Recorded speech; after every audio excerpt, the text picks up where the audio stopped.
Welcome to the Crime for Sleep channel. Let me know where you're watching from and what time it is. And don't forget to like, comment, and subscribe. Story 1. In the small town of Millfield, where autumn leaves gathered in neat piles along curving sidewalks, Detective Sarah Morales found herself drawn to a case that defied conventional explanation. The afternoon light filtered through half-bare branches as she pulled up to Cedar Street, number 42, a Victorian home with peeling blue paint and immaculate flower beds that seemed oddly out of place against the neglected facade. "How long has she been seen here?" Sarah asked, her voice barely above a whisper as she flipped open her worn leather notebook. The weight of it felt familiar in her hands, grounding her as the peculiar details of the case settled around her like a fine mist. Officer Jenkins, a 20-year veteran of the Millfield Police Department, cleared his throat softly. According to the reports, almost every day for the past 7 months, always between 4 and 6 in the evening, always the same routine. Sarah's pen moved across the page with deliberate slowness, the gentle scratching sound mixing with the distant call of birds preparing for migration. The air carried the scent of wood smoke and approaching rain. "And no one thought to question it until now?" she asked, though she already understood the answer. In places like Millfield, people minded their business. They nodded politely but rarely inquired. They noticed but seldom spoke. "It was Elliot Davis who finally said something," Jenkins replied, nodding toward the modest ranch-style home across the street. He'd been watching her for months, said he found it peaceful watching her tend to her garden, until last Tuesday when he noticed something unsettling. Sarah gazed at the house, taking in the pristine white rocking chair on the porch, the neatly arranged gardening tools beside a terracotta pot. Everything spoke of habitation, of life, yet something felt hollow, like a perfectly arranged stage set. "She never went inside," Sarah said, not a question but a statement, testing how the words felt in the cool autumn air. Jenkins nodded, his eyes fixed on the house. Davis said he realized it one evening when the temperature dropped suddenly. She just kept sweeping, even as it began to rain, never sought shelter, never went through that front door. The statement hung between them as Sarah approached the house, her footsteps crunching rhythmically on fallen leaves. The porch steps creaked under her weight, a house settling, breathing in its own way. County records showed that Alina Whitman had owned the property until her death 3 years prior. No one had purchased the home since. It remained in probate, caught in legal limbo due to disputed claims from distant relatives. Yet neighbors reported seeing a woman in her 60s with silver-streaked hair pulled into a loose bun, tending to the property daily, always wearing the same blue cardigan, always humming a melody none of them recognized. "Has anyone approached her?" Sarah asked, running her fingers along the porch railing, feeling the gentle give of weathered wood beneath her touch. "2 residents tried," Jenkins said. "Mrs. Abernathy from 2 doors down brought over a pie, thinking she was a new neighbor. Said the woman smiled, accepted it, but when Mrs. Abernathy tried to make conversation, she just kept smiling. Then Mr. Abernathy called out later that evening, but she didn't respond, just kept watering plants that were already soaked from the rain." Sarah tested the front door, finding it locked. Through a window smeared with years of dust and neglect, she could make out a living room frozen in time, furniture draped in sheets, picture frames turned face down, a thin layer of undisturbed dust catching what little light filtered through the grimy glass. No one had entered this house in years. Over the next 3 days, Sarah and her partner, Detective Marcus Reed, established a pattern.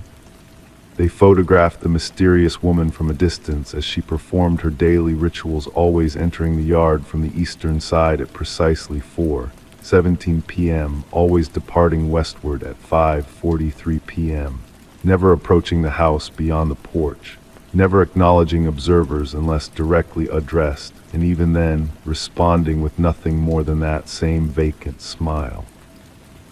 "It's like she's on a loop," Marcus whispered as they sat in their unmarked car on the third evening, the heater humming softly against the deepening chill.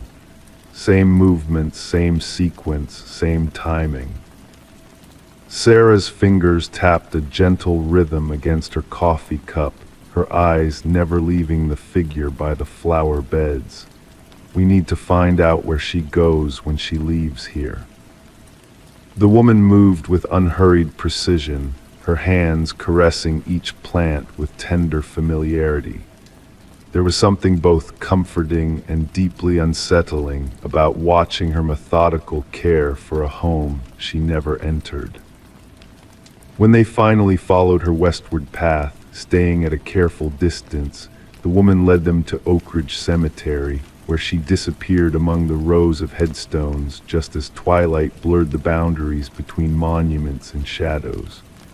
By the time Sarah and Marcus caught up, there was no sign of her among the silent markers.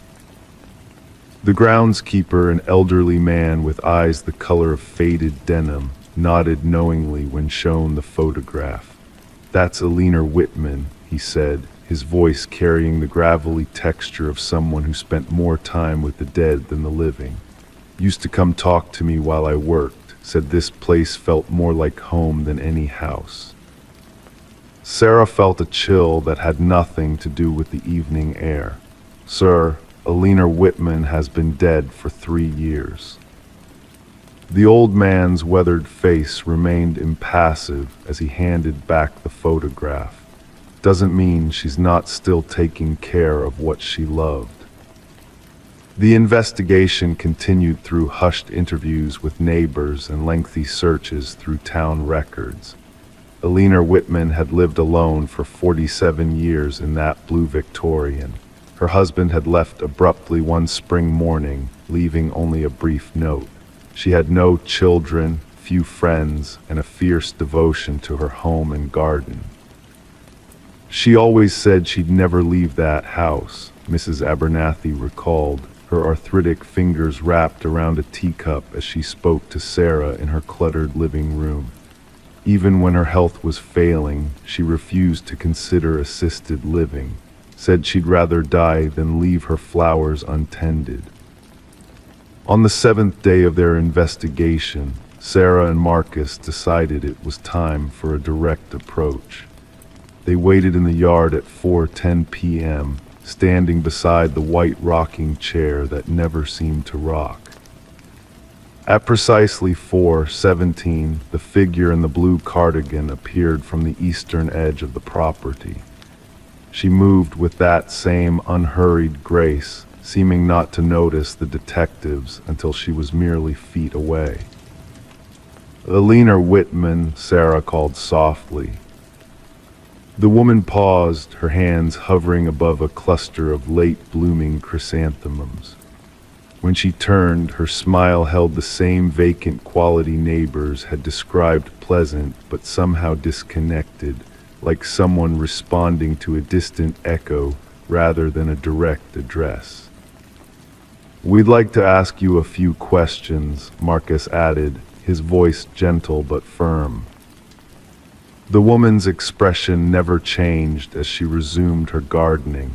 "The flowers need me," she said, her voice carrying a musical quality that seemed to fade even before her words were complete. "I promised I wouldn't leave them." "Ms. Whitman," Sarah persisted, taking a careful step forward, "are you aware that according to county records, you passed away 3 years ago?"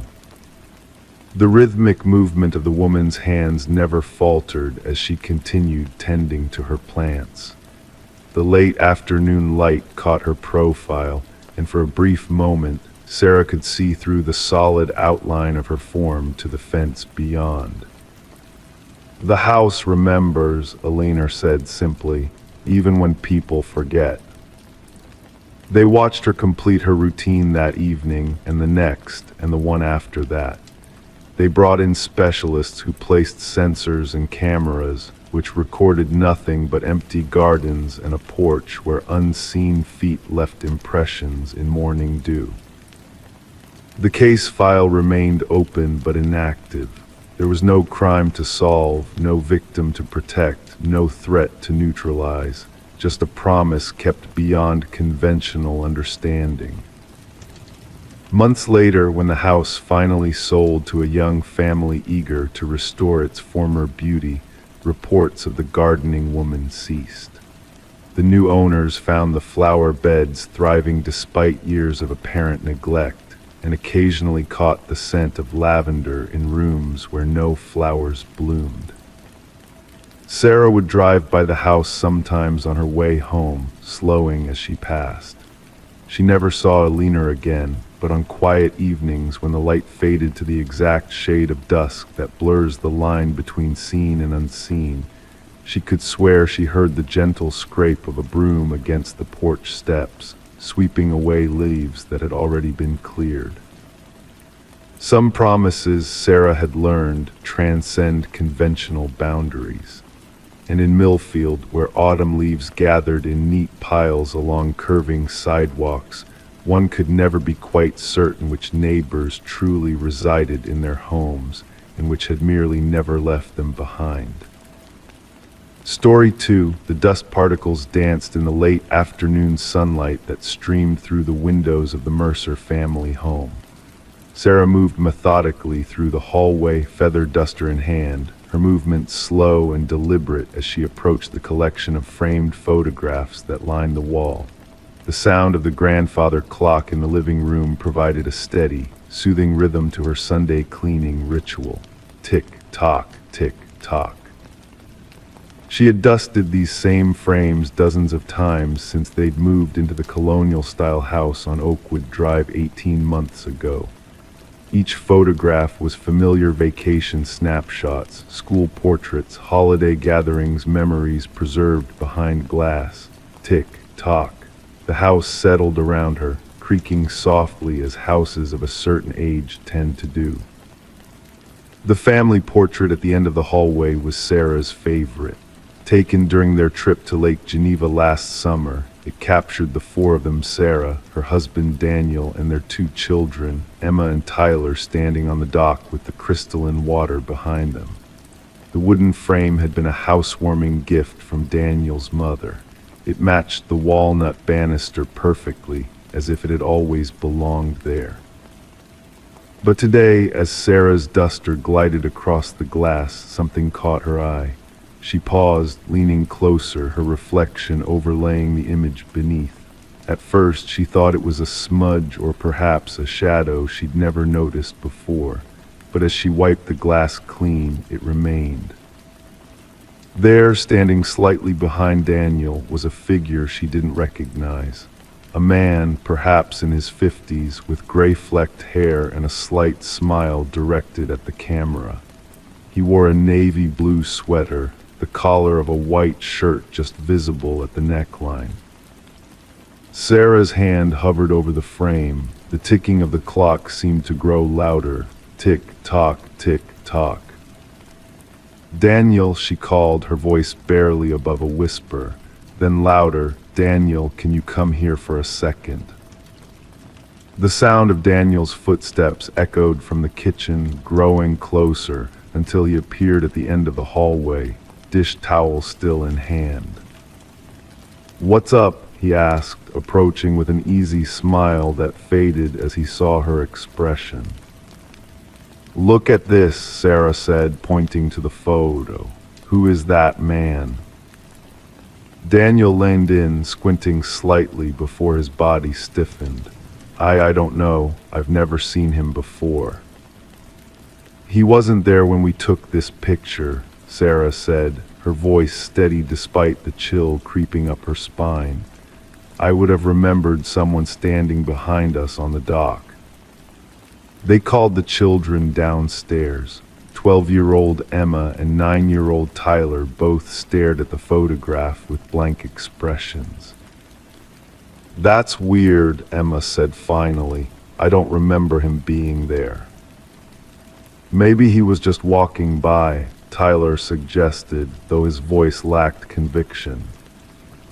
Sarah carefully removed the frame from the wall and examined it. The backing was secured with small metal clips that showed no signs of tampering. The photograph itself appeared undisturbed within the frame, yet there he was, a stranger inserted into their family memory. The following day, Sarah contacted the photographer who had taken their family portrait, a local woman named Melissa who specialized in vacation photography around Lake Geneva.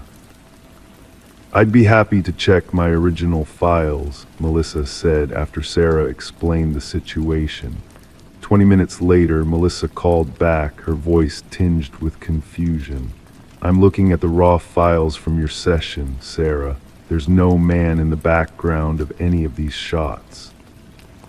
Sarah felt her mouth go dry. "Could you email me the original?"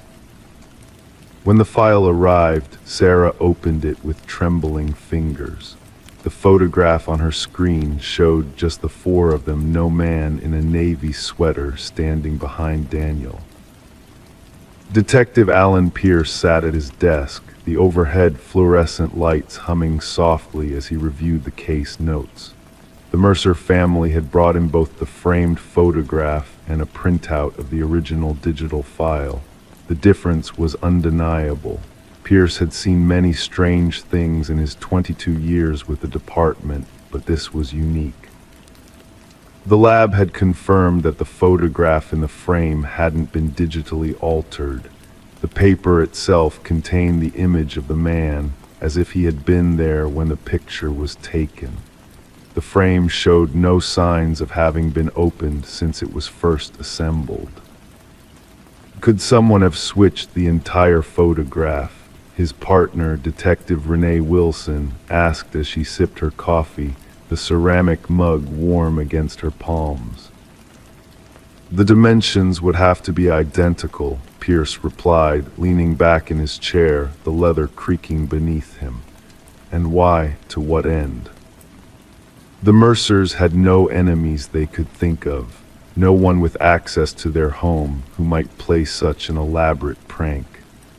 The previous owners of the house, an elderly couple who had moved to Arizona, had no connection to the man in the photograph either. As Detective Pierce dug deeper, he discovered something curious about the house on Oakwood Drive. Before the elderly couple, the home had belonged to the Sullivan family. James Sullivan, his wife Alina, and their son Michael had lived there for nearly 30 years. James had passed away in 2013, and Alina had sold the house shortly after. When Pierce located a photograph of James Sullivan from an old company newsletter, he felt a chill of recognition. Gray-flecked hair, slight smile. The resemblance to the figure in the Mercer's photograph was striking. Alina Sullivan now lived in a retirement community across town. At 82, her memory sometimes faltered, but her eyes brightened when Pierce showed her the Mercer's family photograph. "That's Jimmy," she said without hesitation, her finger gently touching the figure in the background. "That was his favorite sweater. I gave it to him for our 30th anniversary." Pierce showed her the digital version without the man. Alina squinted at it, confused.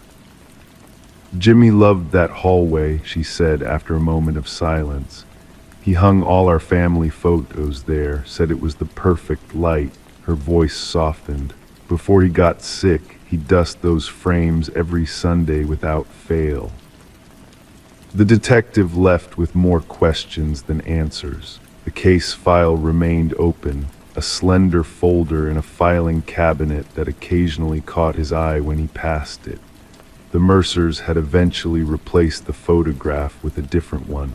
The original now lay flat in a drawer in their bedroom, face down. 6 months later, Sarah Mercer called Detective Pierce. Her voice was steady, almost resigned. "It's happened again," she said simply. This time it was a photograph of Emma at her piano recital. In the original, she sat alone at the grand piano on stage.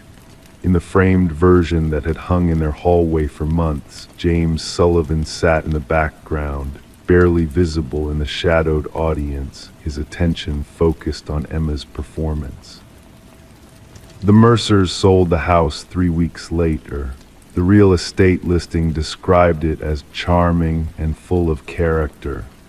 It sold quickly to a young couple expecting their first child. Detective Pierce drove by occasionally, slowing as he passed. Sometimes he thought he could see the faint outline of a figure in the front window, watching as the new family hung their photographs in the hallway where the light was just perfect.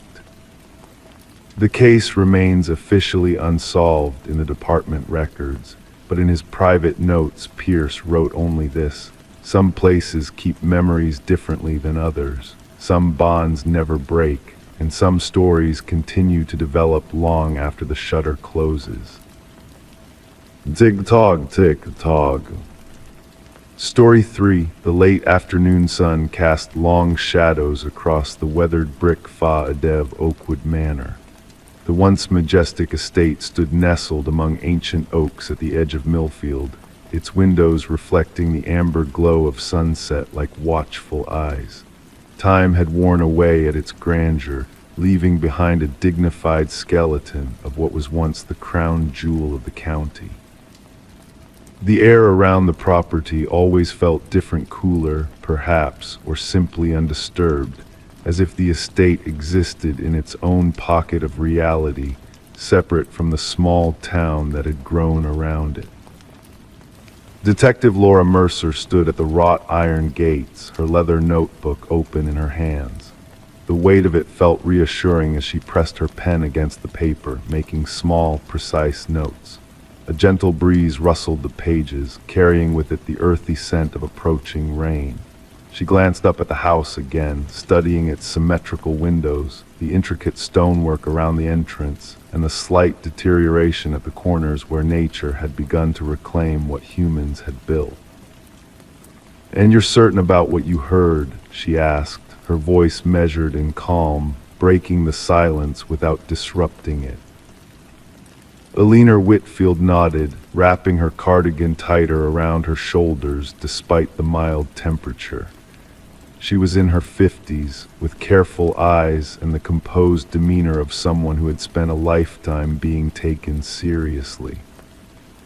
"I had pulled over to check my map," Alina explained, her voice barely above a whisper, as if the house might be listening. "I was lost, you see. The GPS had sent me down the wrong road." Laura nodded, encouraging her to continue. The soft scratching of her pen against paper provided a rhythmic backdrop to Alina's account.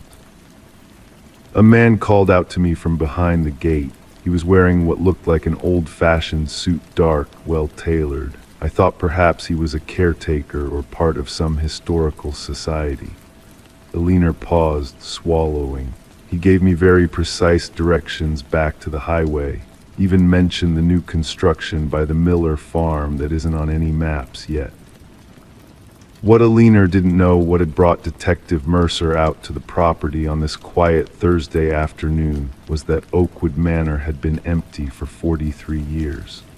The Historical Society opened it for guided tour on weekends, but the property remained locked and vacant otherwise. No caretaker, no residents, no one to give directions to a lost traveler. Laura turned a page in her notebook, the sound delicate yet somehow final. "And you didn't see him enter or exit the house?" "No," Alina replied. "He was simply there and then he wasn't. I assumed he had gone back inside." The detective's gaze drifted back to the manor. Something about the windows seemed different now, darker, perhaps, or more attentive. The shifting light played tricks with perception, creating the illusion of movement where there was none.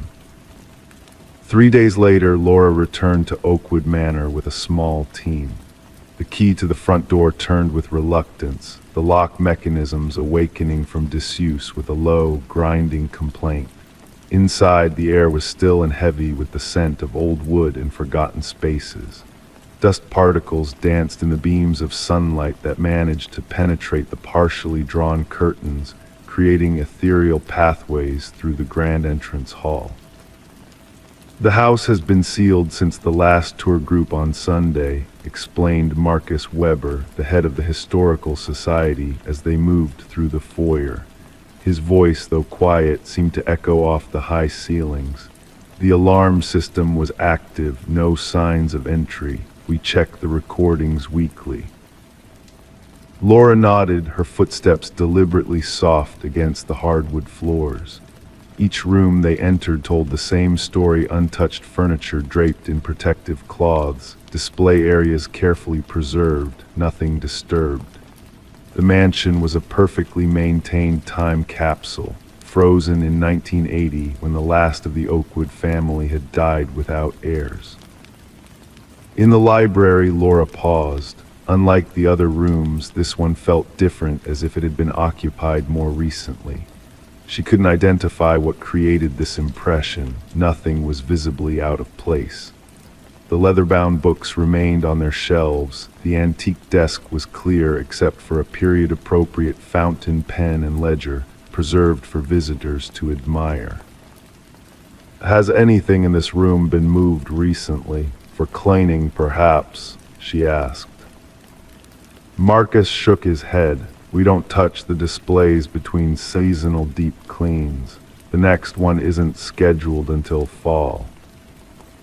Laura approached the desk, her trained eye scanning for anomalies. The dust pattern on its surface appeared uniform except for one small area near the edge, a circular cleared space, as if someone had rested their elbow there. She made a note but said nothing. The investigation might have ended there, filed away as an unsolved curiosity, if not for what happened the following week. A young couple, Martin and Sophia Chen, reported a similar experience. Lost while searching for a hiking trail, they had approached the gates of Oakwood Manor. A man in period attire had appeared, offering detailed directions that proved accurate down to mentioning a fallen tree. They would need to circumvent a tree that had indeed fallen just hours earlier during a morning storm. Detective Mercer returned to the estate with a more thorough plan. The Historical Society granted permission to install temporary cameras focused on the gates and main entrance. For 3 nights, nothing occurred. On the 4th night, at precisely 7:42 p.m., the camera at the front gate recorded a brief power fluctuation. When the image stabilized 7 seconds later, nothing seemed amiss, but Laura noticed something when reviewing the footage. The gate, which had been firmly closed, now showed a gap of approximately 3 inches. That evening, Laura parked her unmarked car a quarter-mile down the road from Oakwood Manor. The warmth of the day had faded, leaving behind a crisp clarity to the air that made sounds travel farther than usual. She sat in silence, the engine off, windows cracked to allow the night sounds to filter in: crickets, the occasional rustle of leaves, the distant hum of traffic from the highway. At 7:30 p.m., she exited her vehicle and walked slowly toward the estate, her footsteps careful and measured on the gravel shoulder. The manor looked different in the growing darkness, more alive somehow, with shadows that seemed to shift independently of the gentle evening breeze. Laura positioned herself behind an old oak tree with a clear view of the gates. The metal of her small flashlight felt cool against her palm as she waited, listening to the steady rhythm of her own breathing, the soft whisper of wind through leaves, the distant call of a night bird. At precisely 7:42 p.m., she felt a subtle shift in the atmosphere, as if the air pressure had momentarily changed. The crickets fell silent. The iron gate creaked softly, opening just a few inches before settling again. Laura remained motionless, watching, waiting. A figure emerged from the shadows near the house, tall, dressed in dark clothing that seemed to belong to another era. From her position, Laura couldn't make out facial features, but she could see the deliberate way the figure moved toward the gate, each step purpose-driven yet unhurried. The figure paused at the gate, one hand resting on the iron bars. Laura held her breath, her training battling with a primal instinct to retreat. She had interviewed hundreds of suspects, faced armed criminals, and yet something about this silent sentinel sent a chill through her that had nothing to do with the evening air. After what seemed like an eternity but was likely only minutes, the figure turned and walked back toward the house. Laura tracked its movement, noting how it ascended the front steps and disappeared not through the door, but seemingly into the solid wall beside it. The subsequent investigation revealed historical records that had been overlooked for decades. In 1935, Arnold Oakwood, the last male heir of the family, had served as the county's most respected surveyor. He had mapped every road, trail, and property line within 50 miles. His knowledge of the local geography had been unparalleled, and locals often sought his guidance when traveling through unfamiliar parts of the county. More telling was an architectural blueprint discovered in the county archives, showing that Oakwood Manor had undergone significant renovations in 1937.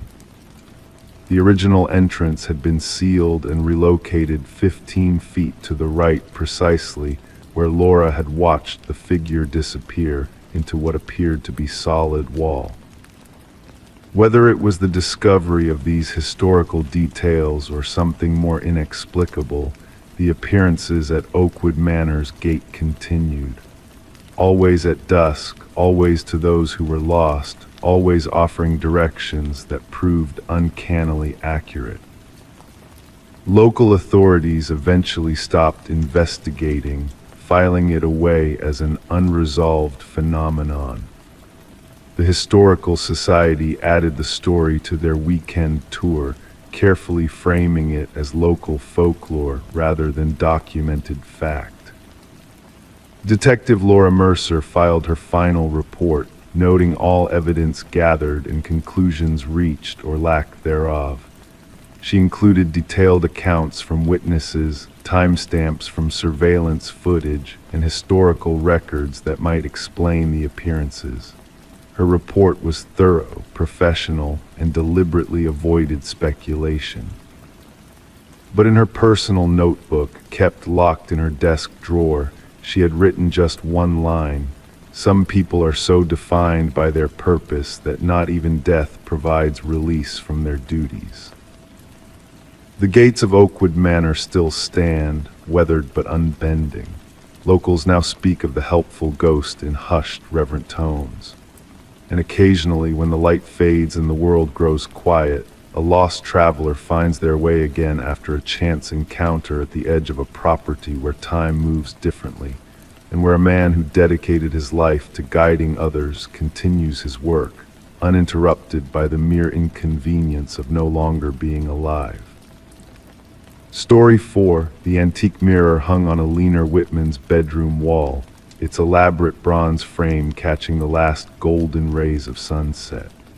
Delicate vines and forgotten flowers twisted around the edges, lending the piece a timeless quality that had immediately drawn Alina's eye at the Caldwell estate sale 3 weeks prior.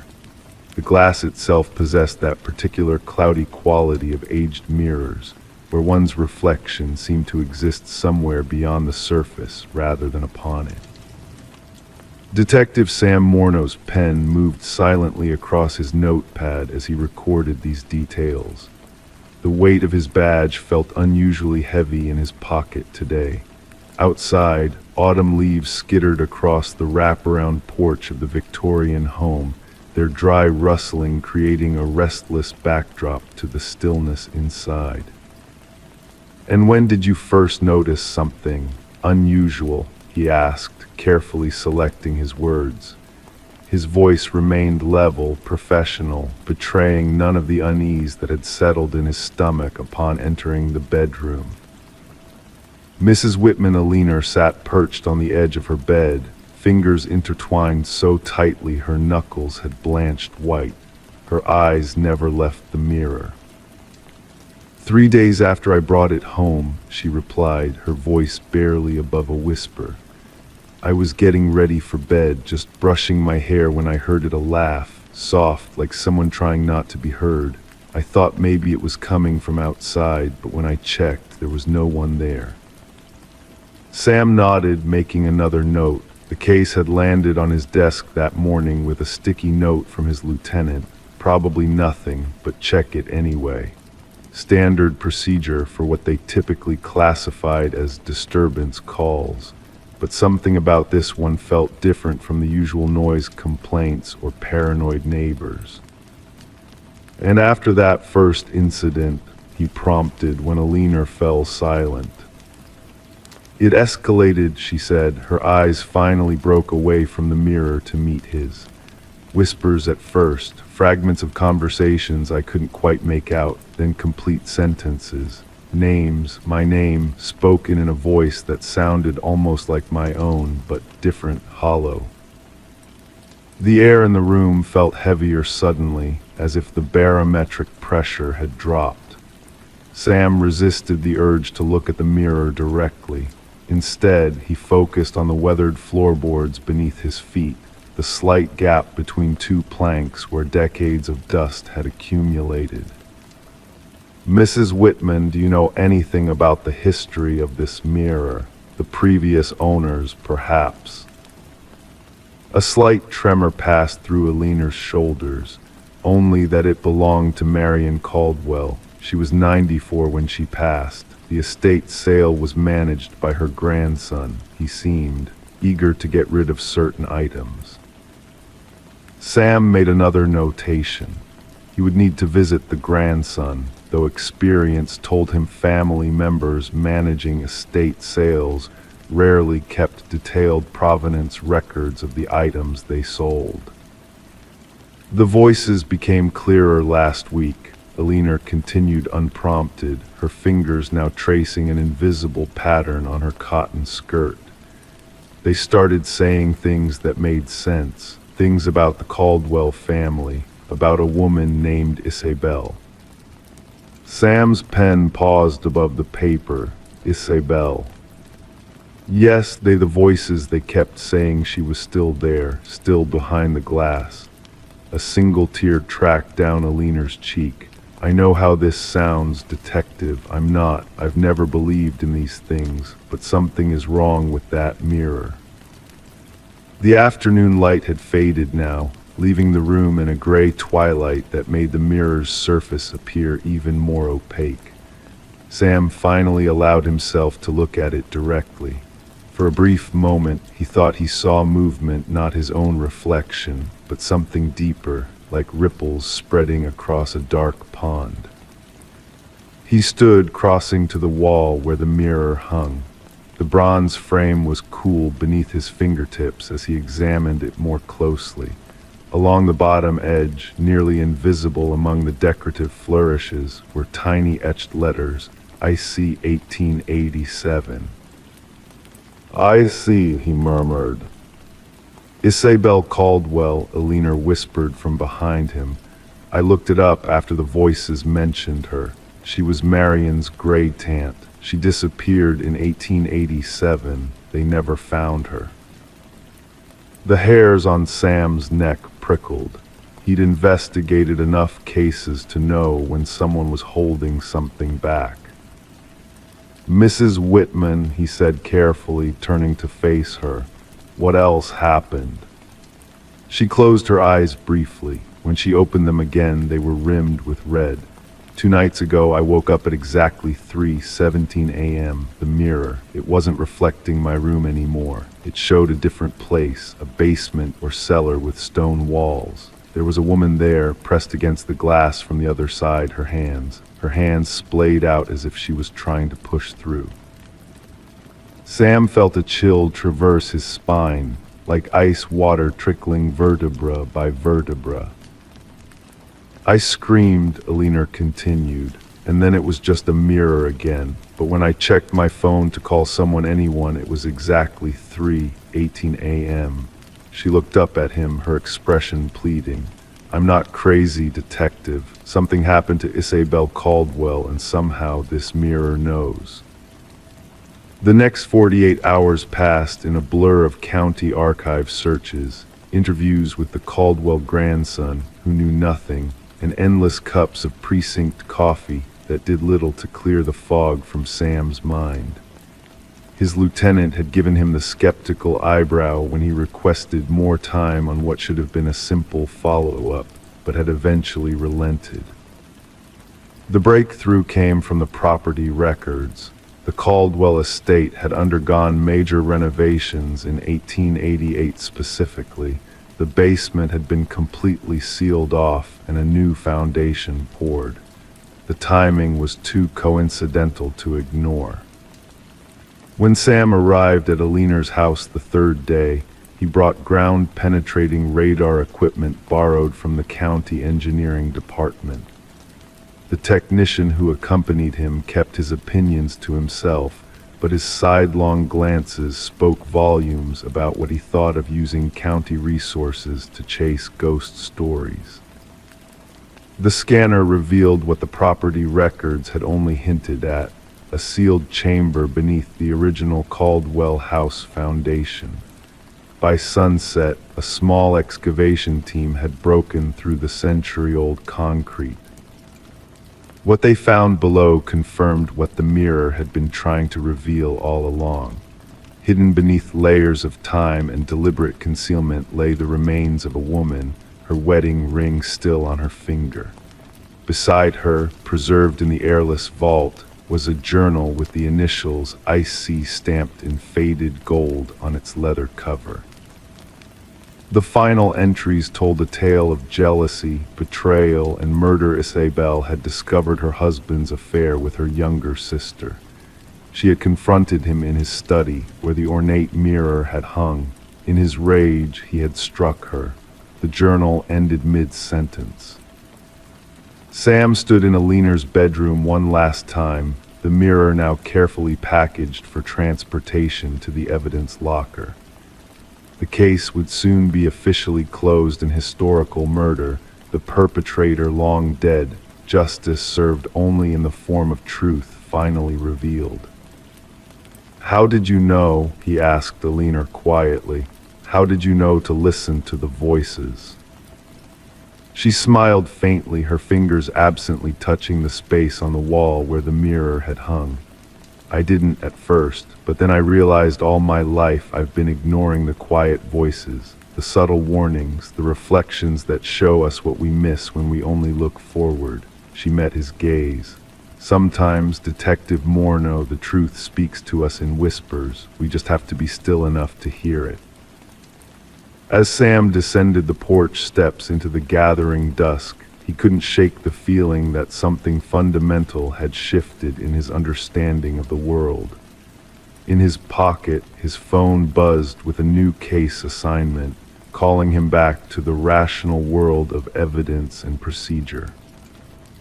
But in his mind, he could still see the mirror's cloudy surface, and for just a moment, he wondered what other voices might be trying to speak through the reflections we pass by every day, their whispers lost in the noise of a world too busy to listen. Story 5. The Desert Palm Motel stood like a mirage on the outskirts of Verona County, its neon sign flickering against the endless stretch of highway that disappeared into the horizon. The evening air was thick with the scent of creosote and distant rain that would never fall. Room 17 remained closed for 3 days straight, the Do Not Disturb sign hanging from the doorknob like a whispered warning. Alina Martinez had worked at the Desert Palm for nearly 7 years. She knew the rhythm of the place, the quiet mornings, the occasional bursts of activity when travelers needed refuge from the unforgiving road. She knew which rooms creaked, which air conditioners hummed too loudly, and which guests preferred extra towels. But room 17 presented a mystery that grew with each passing day. He paid for one night, Daryl, the night manager, had told her on Monday. Cash, no credit card, said he'd settle up the rest when he checked out. His voice had carried the casual indifference of someone who had seen all types come through the lobby doors. Didn't talk much, carried just one small duffel bag. By Wednesday morning, Alina stood outside room 17 with her cleaning cart, knuckles hovering inches from the door. The motel policy stated clearly, after 3 days without payment or communication, management reserved the right to enter the room. Her knocks echoed hollowly, once, twice, 3 times. The silence that followed felt deliberate, as if the room itself was holding its breath. The master key slid into the lock with surprising ease. The door opened without the expected resistance, revealing an interior bathed in the pale amber light filtering through drawn curtains. Alina's first thought was that the room appeared untouched. The bed was made with hospital corners, taut and precise.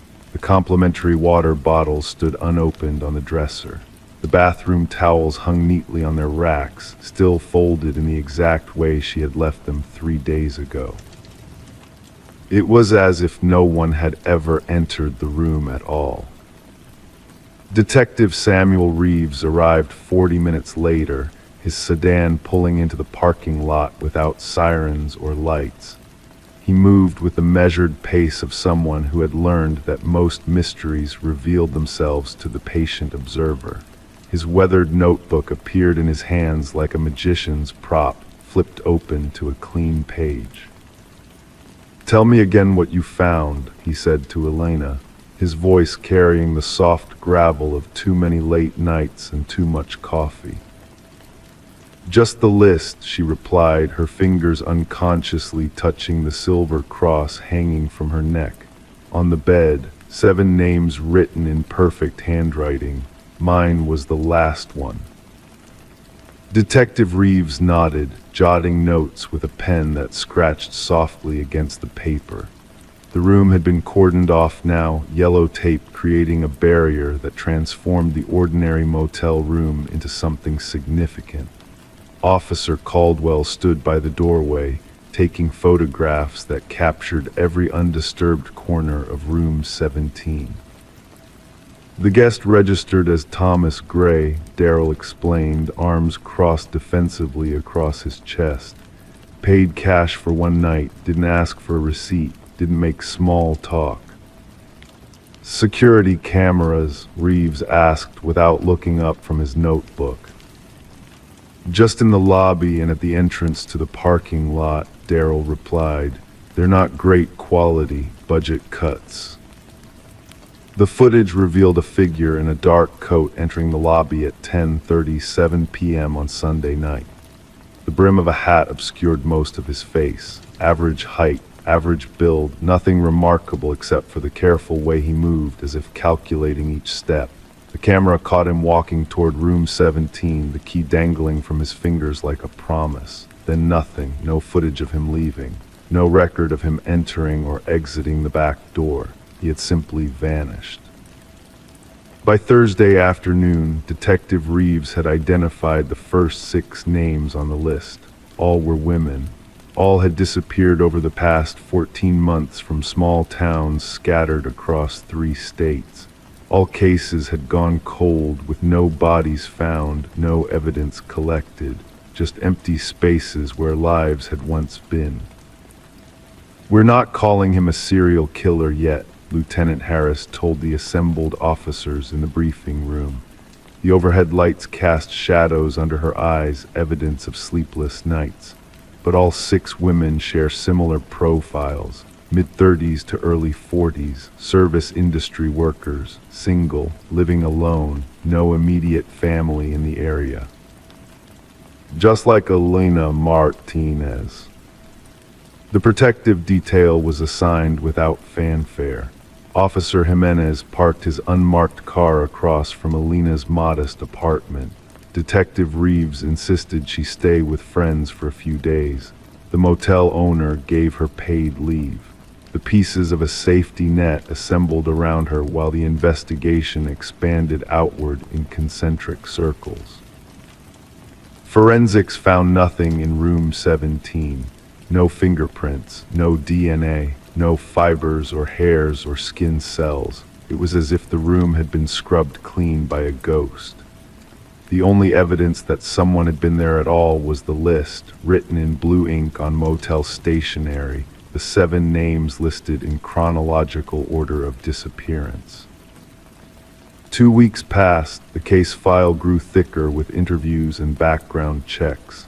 Thomas Gray did not exist in any database. His description matched no known offenders. The handwriting on the list matched no samples in the criminal records. The investigation hit one dead end after another, each potential lead dissolving under scrutiny like sugar in hot coffee. Then came the postcard. It arrived at the police station on a Tuesday morning, addressed to Detective Reeves. The image showed the Desert Palm Motel, an old promotional photo from at least a decade ago. On the back, in the same perfect handwriting as the list, were 4 words, "I'm watching you watching." The postal mark indicated it had been mailed from Verona County itself, 3 days after the discovery in room 17. They found the car 2 days later, abandoned in a ravine 30 miles outside of town. Inside was a stack of driver's licenses, 6 of them, belonging to the first 6 names on the list. Beneath them lay a 7th license, blank except for Alina's name and a photo that had been taken without her knowledge as she left her apartment building. Detective Reeves increased the protective detail. Alina's apartment was equipped with additional locks, security cameras, and a panic button. Her phone was monitored. Her movements were restricted and documented. The net tightened while the investigation expanded. "He's playing with us," Reeves told Lieutenant Harris during their nightly briefing. "This isn't about the victims, it's about the performance." "Or it's a warning," Harris replied, her fingers tapping a restless rhythm on the desk. "He's telling us he could have taken her but didn't, that he's in control." The breakthrough came not from forensic evidence or witness testimony, but from Alina herself. As she sat in Reeves' office, a cup of untouched coffee growing cold between her hands, she remembered a detail that had seemed insignificant at the time. "The air freshener," she said, her voice barely above a whisper. "Every room at the motel has the same pine-scented air freshener, but room 17 smelled different, like hospitals, like antiseptic." This small detail led them to cross-reference medical supply purchases in the region. 3 months earlier, a medical supply company had reported a delivery van stolen. It was recovered 2 days later with nothing missing except several bottles of hospital-grade disinfectant and a case of surgical gloves. The delivery driver remembered something odd, a man asking directions to the nearest motel while the van was parked outside a diner. Average height, average build, forgettable in every way except for his eyes, which the driver described as too still, like a photograph of eyes rather than the real thing. As autumn settled over Verona County, the case of the Desert Palm Motel remained officially open but increasingly inactive. The protective detail around Alina gradually reduced as weeks passed without incident. The 6 missing women stayed missing.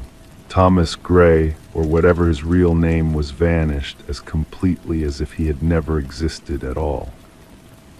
Detective Reeves kept the case file on his desk, reviewing it every morning before beginning the day's other work.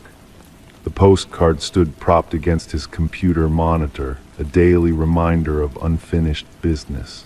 Sometimes, late at night when the station was quiet, he would take out the list of names and study the perfect handwriting, wondering about the mind that had produced such precise letters. Alina returned to work at the Desert Palm, though she refused to clean room 17. The motel owner didn't argue. The room remained vacant, bypassed in the rotation as if by unspoken agreement.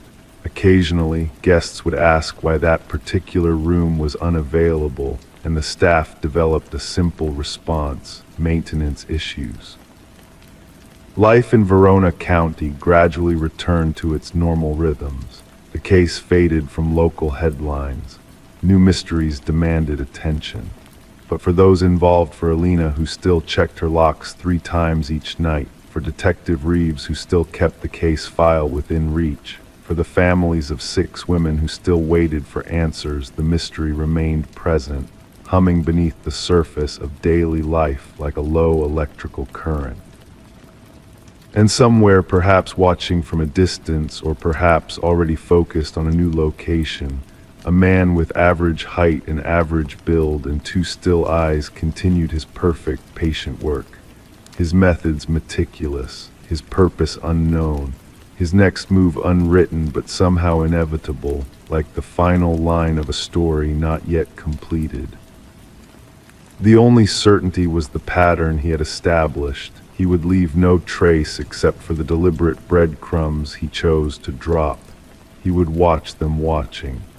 And when the time was right, when attention had shifted and vigilance had relaxed, he would compile a new list of names in his perfect handwriting.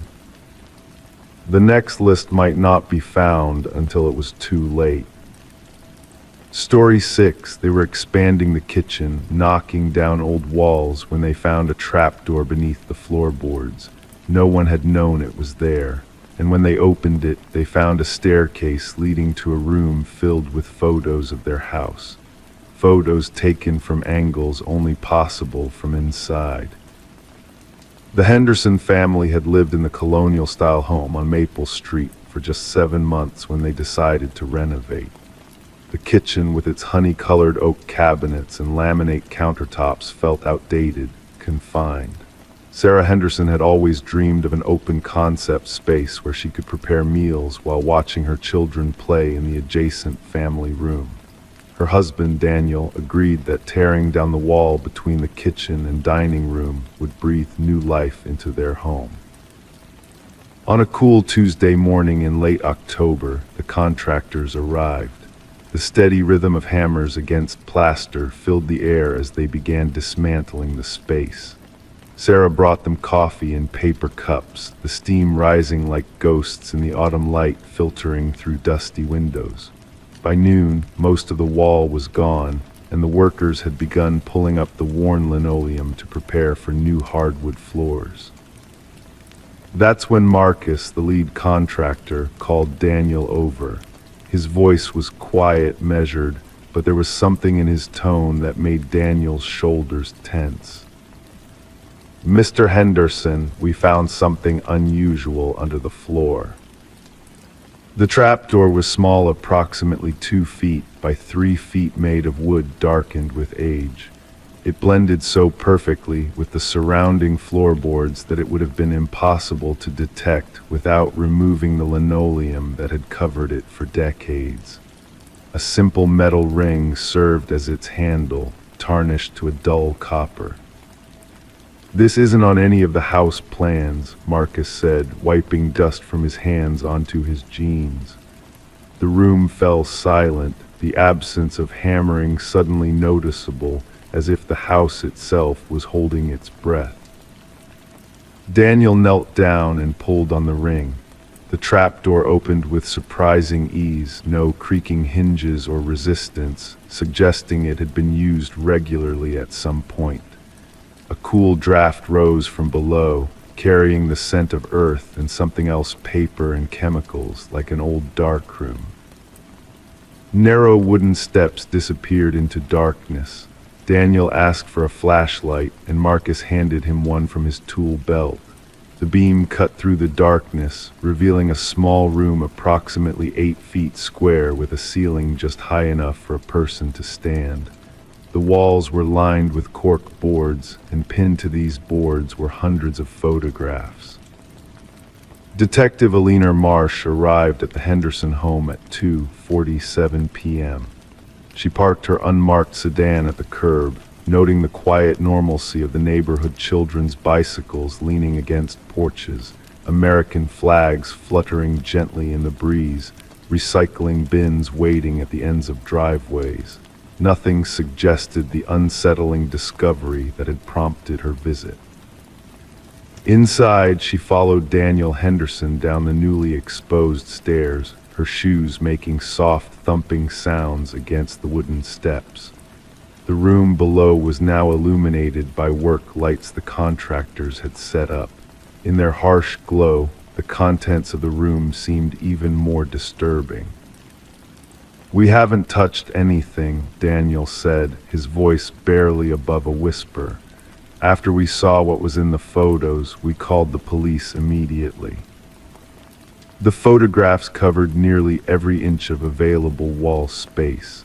Most were slightly overexposed, giving them a washed-out quality that somehow made them more unsettling.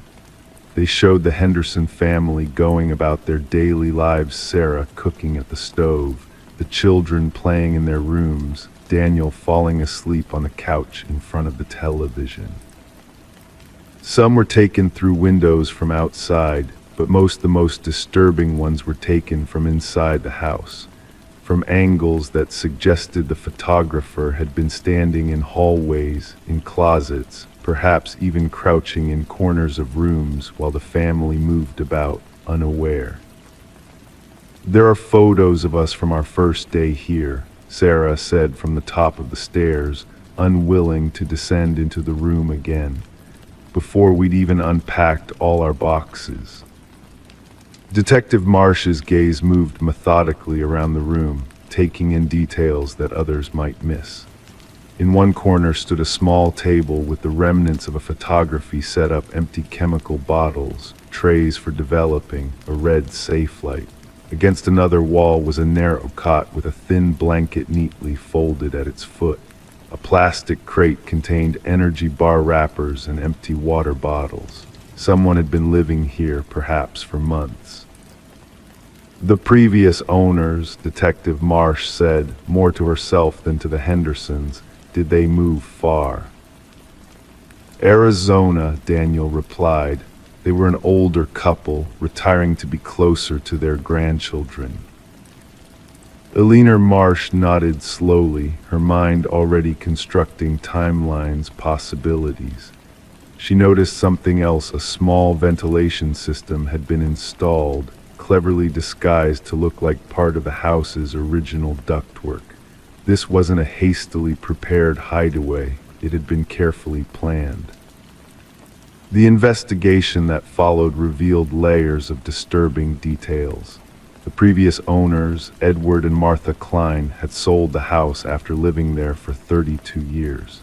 Their son, Timothy, had moved out over a decade earlier, according to neighbors, but employment records showed he had lost his job as a photography studio assistant around the same time, and his trail went cold shortly after.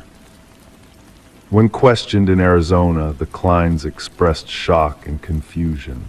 They hadn't seen Timothy in years, they claimed. He had always been a quiet boy, they said, who kept to himself. They admitted he had been troubled after his girlfriend left him, but insisted he would never do something like this. Their voices quavered with a mixture of disbelief and something that sounded to Detective Marsh like carefully contained fear. The photos in the cellar room told a different story. They documented not just the Hendersons, but the family who had lived in the house before them, a young couple with a newborn, and before them, a single woman in her 40s. Each family, each occupant, meticulously watched and recorded. Some of the oldest photos, yellowing at the edges, dated back nearly 8 years. Forensic technicians found fingerprints throughout the hidden room, most matching a single individual. Hair strands recovered from the cot provided DNA. Within 3 days, they had confirmed what Detective Marsh had already suspected. Timothy Klein had never left the house his parents sold. He had simply retreated into the walls, into the space he had slowly carved out over years, watching as strangers moved through what he still considered his home. The search for Timothy Klein expanded across 3 states. Security camera footage from a gas station 50 miles away captured a thin man with a patchy beard buying supplies 2 days after the discovery of the hidden room. He paid in cash and kept his head down, but the gait analysis matched what they knew of Klein. Meanwhile, the Hendersons couldn't bear to return to their home. They stayed with relatives, then rented an apartment. The house on Maple Street stood empty, renovation materials gathering dust. Sarah had nightmares about eyes watching from behind walls. Daniel found himself constantly checking over his shoulder, starting at small noises. 3 weeks into the investigation, Detective Marsh returned to the house alone. She stood in the kitchen, now gutted and abandoned, light filtering through windows that needed cleaning. She descended once more into the hidden room, her flashlight beam catching dust particles dancing in the air. Something about the room bothered her, something beyond the obvious violation it represented. She ran her hand along the wall opposite the stairs and felt a slight draft. Pressing harder, she found a section that gave way slightly. Behind this false panel was a narrow passage, just wide enough for a person to squeeze through. It led to a crawl space between walls, with small, carefully cut peepholes providing views into nearly every room of the house. But it was what lay at the end of this passage that finally completed the picture. A small opening led to the neighboring house's basement, the home of an elderly woman who lived alone. On the wall beside this opening hung a new collection of photographs, these ones showing the woman in her daily routines. The observation hadn't ended, it had simply moved next door. Timothy Klein was arrested 3 days later at a bus station in a town 200 miles away. He offered no resistance and said nothing as they led him away. In his backpack, they found 3 rolls of undeveloped film and a notebook filled with observations about the daily patterns of strangers' potential new subjects, new lives to document from the shadows. The Henderson family never returned to the house on Maple Street. It was sold at a loss, its history now a matter of public record.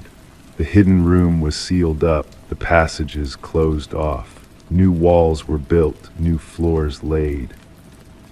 But sometimes, late at night, the new owners hear soft sounds like footsteps in impossible places. Sometimes they feel a presence in empty rooms, the weight of unseen eyes. And sometimes they notice small things out of place, a door they're certain they closed now standing open, a book moved from one table to another.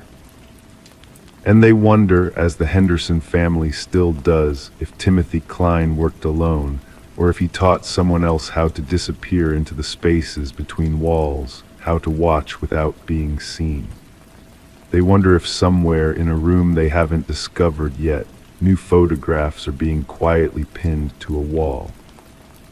Story 7. Rain tapped gently against the windows of Alina Bennett's Victorian home on Maple Street, creating a soft, rhythmic backdrop to the otherwise silent morning.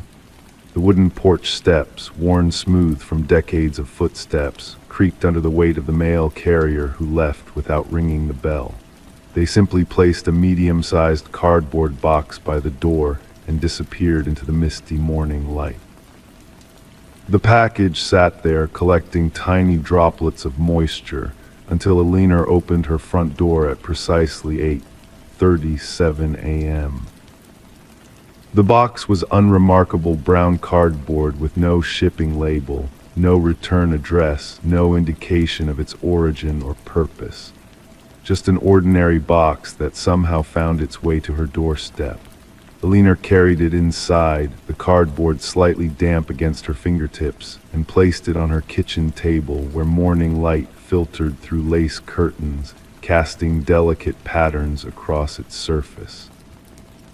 She cut the tape with kitchen scissors, the sound of parting adhesive unusually loud in the quiet house. Inside, beneath a layer of tissue paper that rustled like autumn leaves, lay a porcelain doll. Not just any doll, a doll with Alina's face, wearing a miniature version of the blue cashmere sweater and pearl necklace Alina had worn to last week's charity fundraiser. Its hair was styled in the same shoulder-length bob that Alina had maintained for the past decade. The doll's glass eyes seemed to follow her as she stepped back, her breath catching in her throat. Tucked under the doll's arm was a cream-colored envelope. With trembling fingers, Alina removed it and slid her nail under the flap. The note inside, written in neat, flowing script on expensive stationery, contained just 3 words: "I'm coming." Detective Aaron Holloway sat at his desk in the Brightwood Police Department, a steaming cup of black coffee leaving a ring on a case file that had kept him awake for the past 3 nights. The Bennett case wasn't particularly violent or sensational. There was no blood, no forced entry, no missing persons, just a package and a note. Yet something about it pulled at him, like a loose thread that, if tugged, might unravel something much larger. "Anything on those fingerprints?" he asked, without looking up from the photograph of the doll. Officer Marissa Chen placed a folder next to his coffee cup. "Nothing," she replied, her voice soft but precise. "The box, the doll, the note, all wiped clean, professionally clean." The rain continued outside, painting the windows of the station with blurry streaks. Holloway sipped his coffee, now lukewarm, and considered what they knew about Alina Bennett, 56 years old, widow of Judge Robert Bennett, lived alone in a house they'd shared for 30 years. No children, head of 3 charitable foundations, respected, even beloved in Brightwood, no known enemies. But someone had been watching her. Someone knew what she wore to the fundraiser. Someone had access to a recent photograph to create the doll's face. Someone had observed her closely enough to replicate her hairstyle with unsettling accuracy. 6 days after the package arrived, Alina received a phone call. The police had installed a recording device on her line the day she reported the package. "Hello," her voice wavered slightly. Silence stretched across the line, broken only by the sound of breathing, calm, measured breathing. "Who is this?" Alina asked. "You don't remember me," came the reply. The voice was neither male nor female, distorted by some kind of electronic device. "But I remember you, every day for 7 years." The line went dead. The call lasted exactly 17 seconds, not long enough to trace. Detective Holloway played the recording again in the quiet of his office, the Venetian blinds casting striped shadows across his face.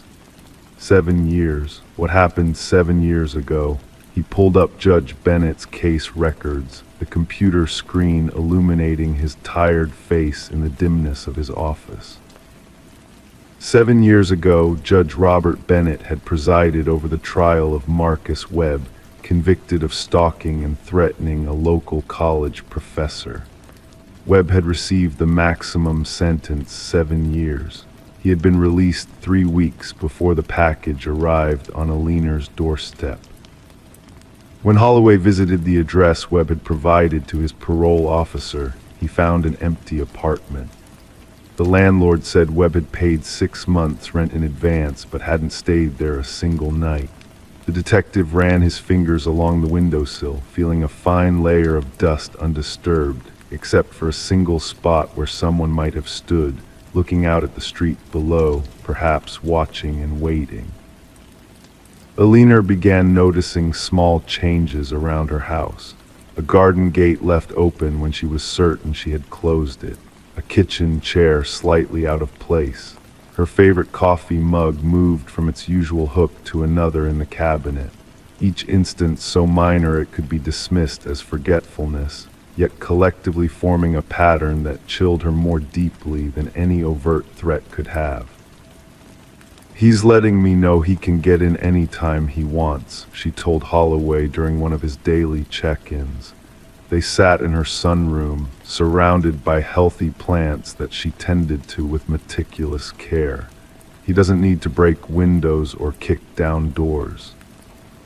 The detective nodded, noting how Alina's hands remained steady as she poured tea into delicate china cups. Fear had given way to a resigned sort of vigilance. 2 weeks after the package arrived, Officer Chen discovered something while re-examining photographs of the doll. Under magnification, a tiny mark was visible on the doll's neck, a manufacturer's stamp so small it had been overlooked initially. The doll had been made by Carlisle Collectibles, a boutique company that created custom porcelain figurines.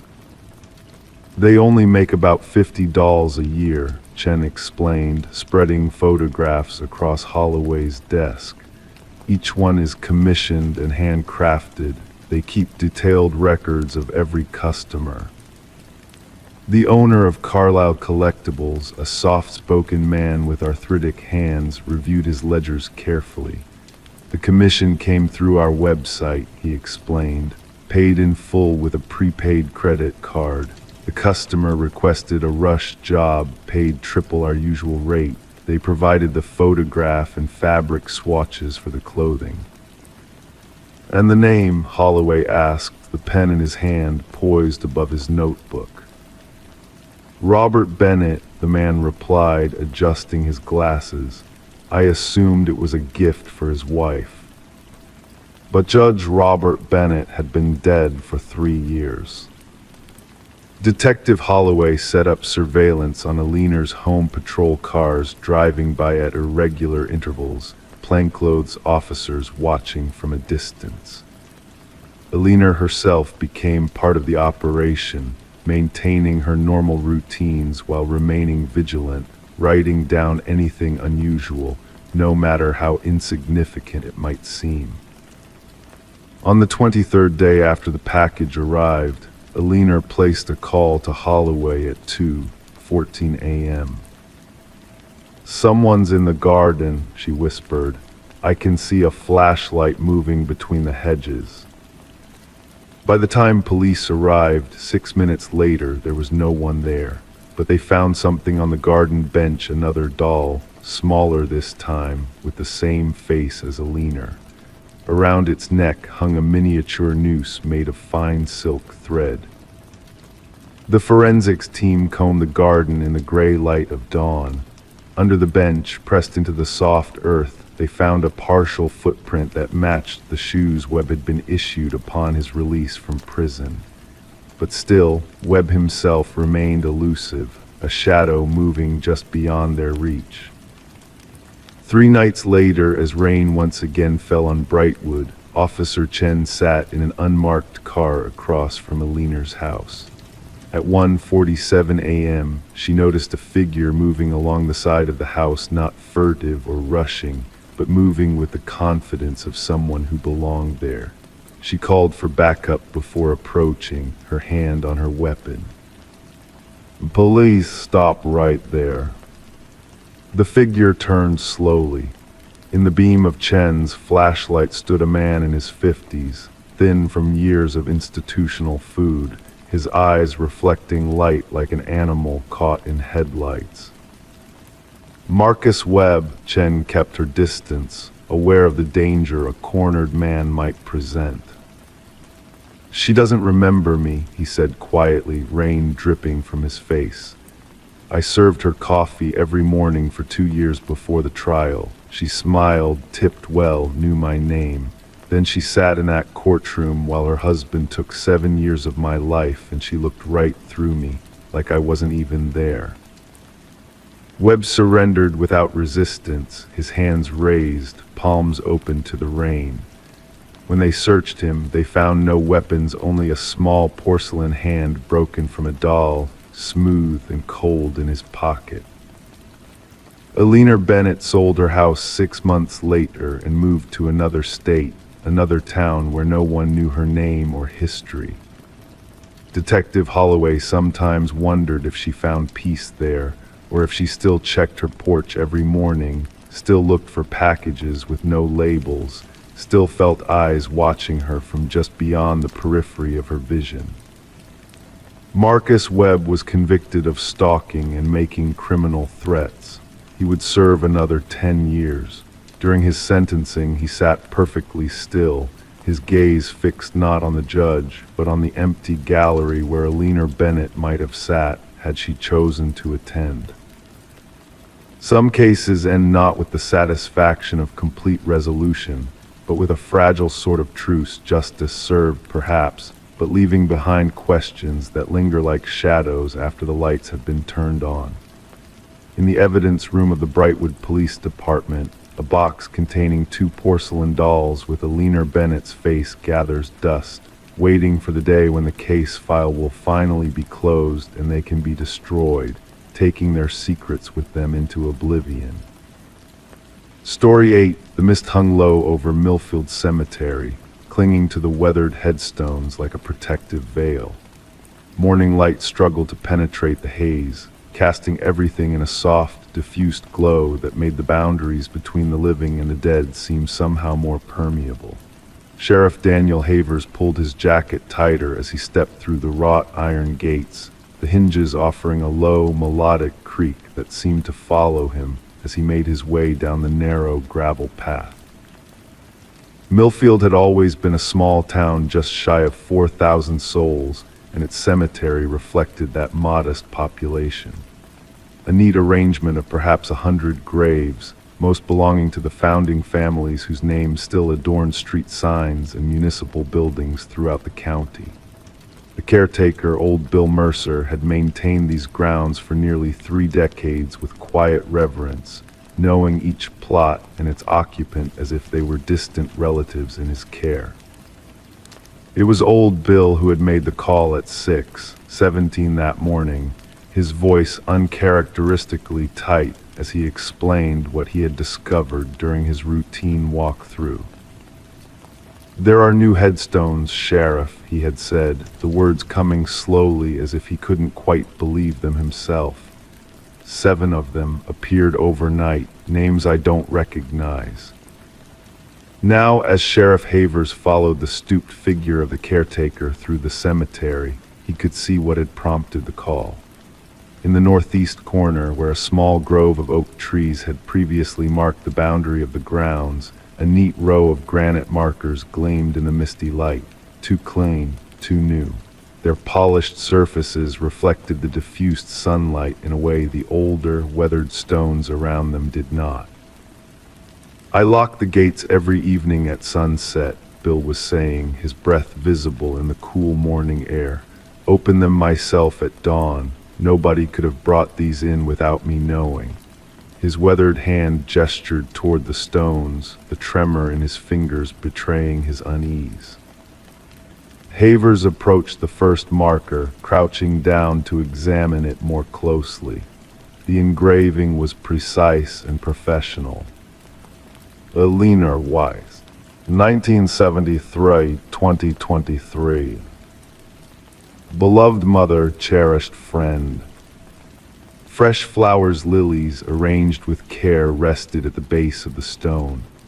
The earth before the marker appeared recently disturbed, the soil darker and looser than the surrounding ground. But there was something else that caught the sheriff's attention. No funeral home marker, no temporary identifier as was customary for new burials. "Do we have an Alina Weiss in town?" Havers asked, though he already knew the answer. After 15 years as sheriff in a town this size, he recognized most names, if not the faces that went with them. Bill shook his head slowly. "Not that I recall," and I'd remember if we had a burial scheduled. Haven't had one in nearly 3 weeks, the Peterson boy who passed in that car accident outside of Columbia. Moving to the next stone, Havers felt a chill that had nothing to do with the morning air. Another unfamiliar name, Thomas Blackwood, 1965-2023, and the next, Sarah Connolly, 1980-2023. All 7 stones followed the same pattern, names unknown to Millfield, all with death dates in the current year, all with fresh flowers placed with careful attention. As he examined the last stone, Sheriff Havers noticed something that made his pulse quicken slightly. A small symbol carved into the lower right corner of the marker, a circle bisected by a vertical line. It would be easy to miss if you weren't looking closely, but once seen, it appeared intentional rather than a mason's error. Checking the other 6 stones, he found the same mark on each, always in the same position, always the same size. "Have you seen anyone unusual around town lately?" Havers asked, straightening up and brushing soil from his hands. Anyone asking questions about the cemetery, taking an interest. Bill considered this, his eyes never leaving the row of new stones. "There was a woman," he said finally, "came by about 2 weeks ago. Said she was researching old burial practices for some university project. Spent an afternoon making rubbings of some of the older markers. Pleasant enough, though she didn't say much." "Do you remember her name?" "Called herself Diane, I believe. No last name that I recall." Bill frowned, searching his memory. "Drove an older model car, dark blue or maybe black. Out of state plates, but I couldn't tell you which state." Sheriff Havers took out his notepad, the familiar action of recording details providing a small comfort in the face of the inexplicable. The paper felt cool and slightly damp in the morning mist as he noted the names, dates, and the mysterious symbol. As the day progressed, the strangeness of the situation only deepened. County records showed no death certificates for any of the 7 names. No funeral homes in a 50-mile radius had handled services for them. A search of property records and utility accounts revealed no one by those names had ever resided in Millfield or the surrounding communities. By mid-afternoon, Havers had ordered ground-penetrating radar to determine if the graves actually contained remains. The technician arrived from the State Bureau of Investigation just as shadows began to lengthen across the cemetery grounds. "Never seen anything quite like this," Agent Marissa Wayland said as she calibrated her equipment. Her voice carried the flat, professional tone of someone who had witnessed many unusual scenes but found this one particularly intriguing. 7 unmarked burials all appearing simultaneously. The radar revealed what Sheriff Havers had begun to suspect but hoped wasn't true. Beneath each marker lay a burial vault containing what appeared to be a standard casket. Someone had not only placed the headstones, but had performed actual burials, complete, professional, and utterly unauthorized.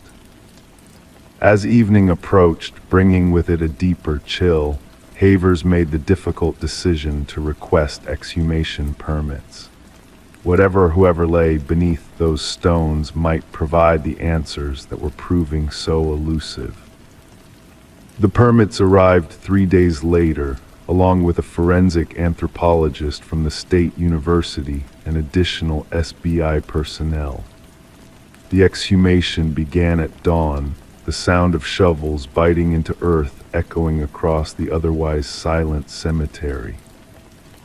The first casket revealed the body of a woman who appeared to match the age range on Alina Weiss's headstone. Professionally embalmed, dressed in clothes of good quality but without tags or identifying features. No jewelry, No distinctive markings, nothing to confirm her identity or explain how she came to rest in Millfield Cemetery. Each subsequent casket told the same story: bodies prepared with professional care, unremarkable clothing, no personal effects. All appeared to have died within the past month, though cause of death was not immediately apparent. The circle and line symbol found on the headstones was discovered again, this time inked onto the inside lid of each casket, positioned directly above where the deceased's heart would lie. Lab results would later indicate that all 7 individuals had died from a rare form of poisoning, a toxin derived from a plant not native to North America. More disturbing still, tissue analysis suggested they had ingested small amounts of the substance over time, building up in their systems until reaching lethal levels. 2 weeks into the investigation, as Sheriff Havers was reviewing autopsy reports in his office, the call came in. Another small-town sheriff, this one from Oak Ridge, nearly 300 miles away, had a similar situation. 5 new graves appearing overnight in their local cemetery, all with the same symbol. Within days, reports emerged from 3 more towns across 2 states. Always the same pattern: new headstones appearing without explanation, bodies professionally buried, the mysterious circle and line symbol, and the same toxin present in each victim. The FBI established a task force, linking the cases under the name Operation Gravekeeper. Analysts pored over missing persons reports, cross-referencing names and dates, searching for connections between the victims or the towns where they were discovered. It was a junior agent who finally made the breakthrough, identifying a pattern in the cemetery locations. When mapped, they formed a near-perfect pentagram across the region. At the center of this geometric figure stood a small, abandoned church, its weathered spire visible for miles across the flat countryside. The church records, yellowed and brittle with age, spoke of a splinter congregation that had broken away in the late 1800s. Their beliefs had centered around the concept of sacred geography, the idea that certain places held mystical energy that could be harnessed through ritual. They had called themselves the Shepherds of the Final Path. In the basement of the church, agents discovered a room whose walls were covered with maps and photographs, dozens of small-town cemeteries, including Millfields, marked with the now familiar circle and line symbol. A ledger contained names matching those on the mysterious headstones, along with others that had not yet been used. What they didn't find was any sign of who had been there or where they had gone. 6 months later, despite international bulletins and ongoing investigations, no arrests had been made. The case remained active but had grown cold, the files gradually gathering dust in evidence rooms and digital databases. Sometimes Sheriff Daniel Havers would visit Millfield Cemetery in the early morning hours, when mist still hung heavy over the grounds. He would stand before the 7 markers, now weathered enough to blend with their older neighbors, and wonder about the mysterious congregation and their unfinished work. And on particularly quiet mornings, he could almost convince himself he heard whispers among the headstones, soft voices discussing which cemetery would grow next. Story 9, the autumn light filtered through the half-drawn blinds of Dr. Alina Whitman's office, casting long shadows across the polished hardwood floor. It was a Tuesday afternoon, the kind where time seems to stretch like taffy, pulling minutes into hours. The soft ticking of an antique wall clock punctuated the silence between Melissa Carson's carefully chosen words. "I've known David since college," Melissa said, her fingers absently tracing the seam of the leather armchair. He's been there for everything: my divorce, my father's funeral. Even that night I had the panic attack and couldn't reach my sister. Her voice carried the warmth of fondness, yet something in her eyes suggested a question unasked. Dr. Whitman's pen hovered above her notepad. The scratching sound it made against paper was barely audible, like a whisper you strain to hear. "Tell me more about David," she said, her tone measured and neutral. "How often do you see each other?" "Almost daily now," Melissa replied. "Sometimes he leaves notes for me, little reminders, jokes from years ago that still make me laugh." A smile flickered across her face, then faded. "He knows when I need space and when I need company. It's like he can read my mind." The therapist's expression changed subtly, almost imperceptibly, as a crease formed between her eyebrows. She placed her pen down on the legal pad, the metallic click against paper disrupting the room's delicate acoustic balance. "Melissa," Dr. Whitman leaned forward slightly, her voice gentle but firm. "I've been reviewing the intake forms you completed last week. You mentioned living alone since your divorce 3 years ago. No roommates, no family members staying with you." Outside, a cloud passed over the sun, dimming the golden light in the room to a cooler blue. Melissa nodded slowly, uncertain where this observation was leading. "You've talked about David in our first 2 sessions," Dr. Whitman continued, "but there's something I need to ask you." Her hands folded together, fingers interlaced like a bridge between them. "The name David Carson, it doesn't appear in any of your background information. There's no emergency contact by that name, no mention of him in your family history." The air in the room seemed to thicken. Melissa's breathing became audible, not rapid, but deeper, as though she needed more oxygen to process what she was hearing. "That's impossible," she said finally.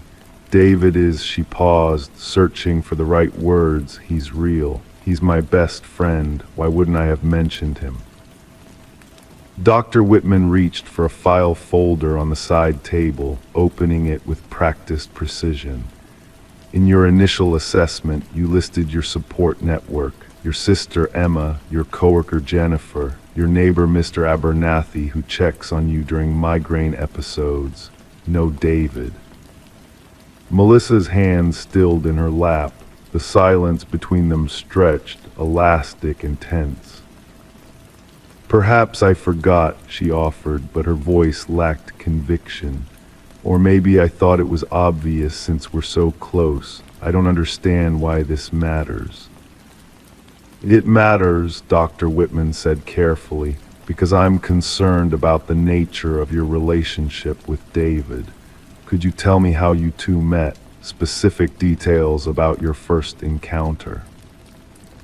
Melissa opened her mouth to answer, then closed it again.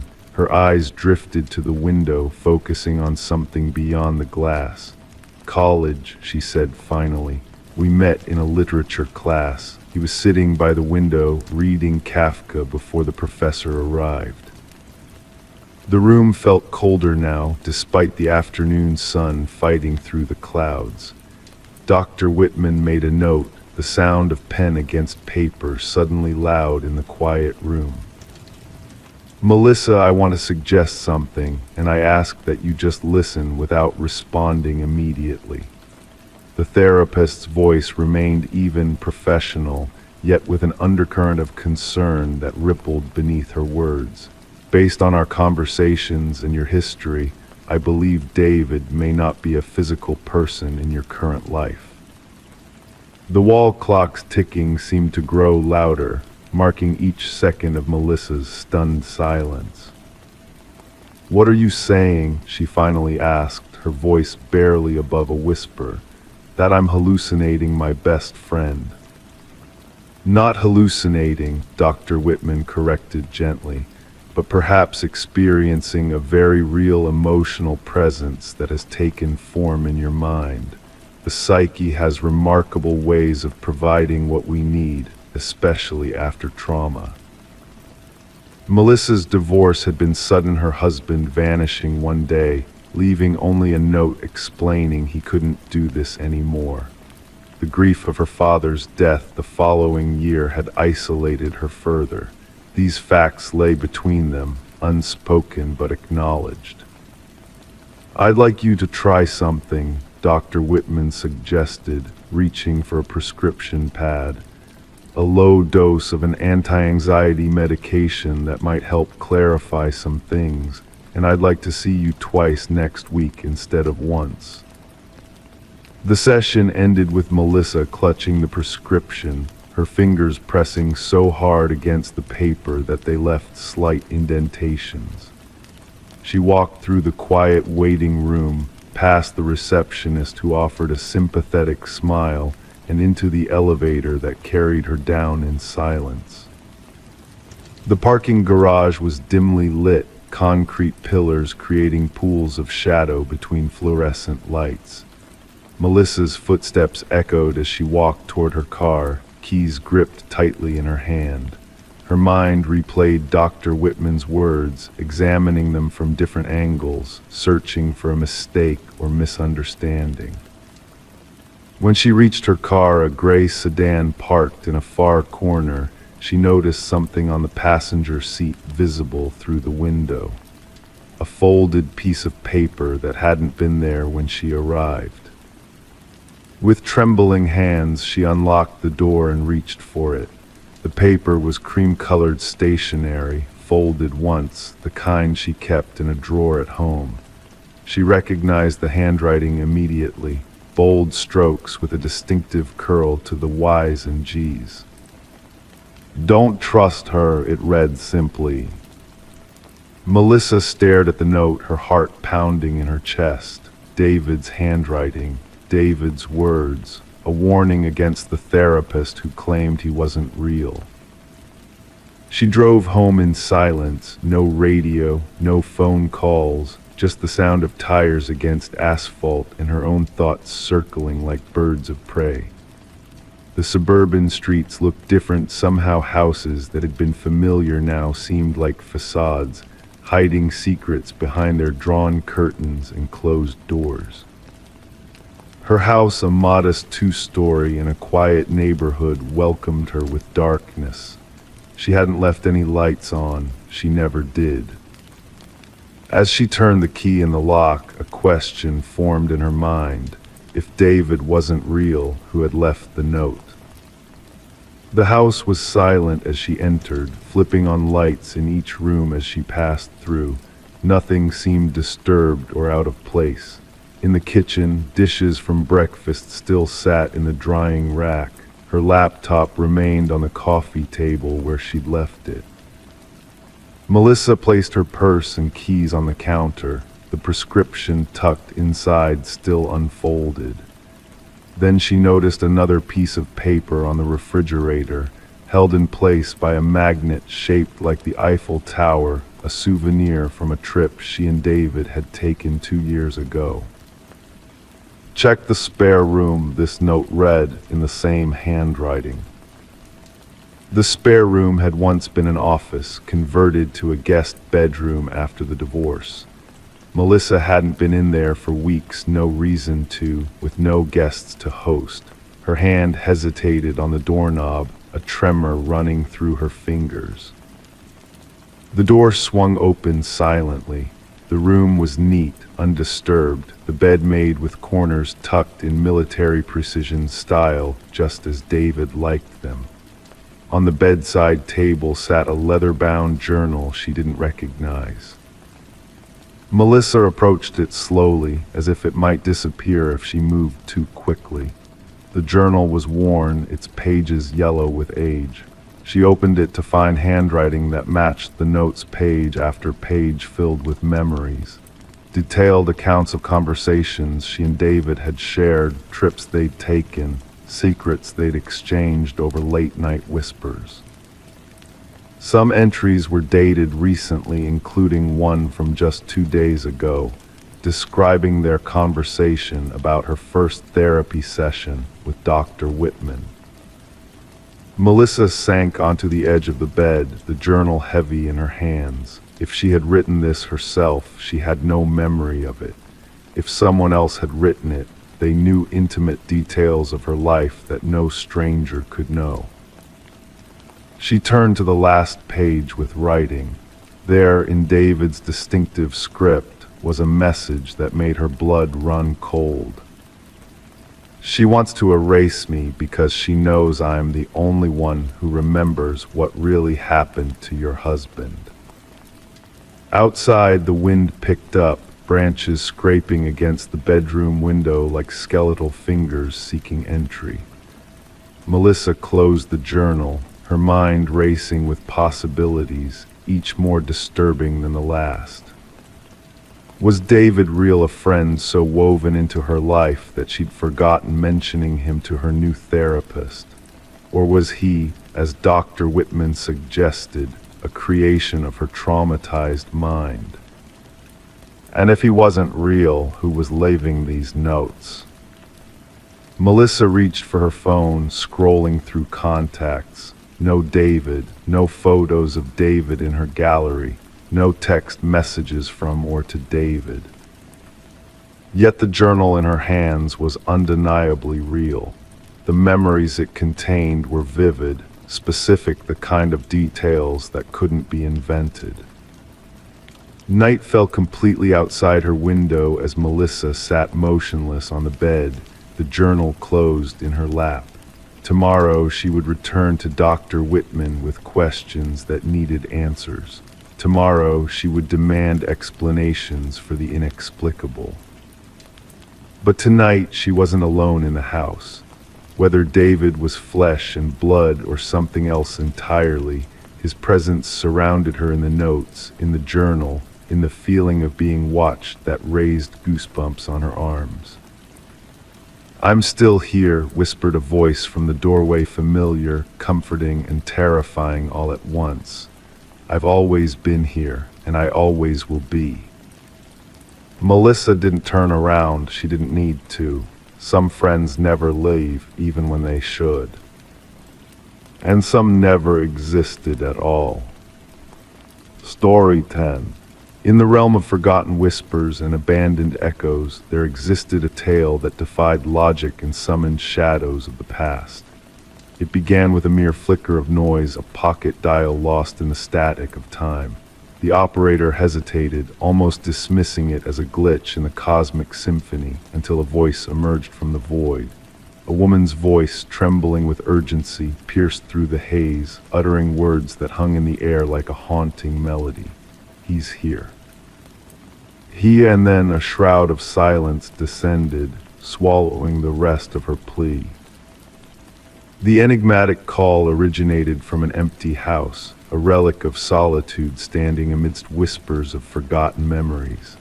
The walls whispered of secrets long buried, of a family named Sullivan who once sought refuge within its crumbling embrace.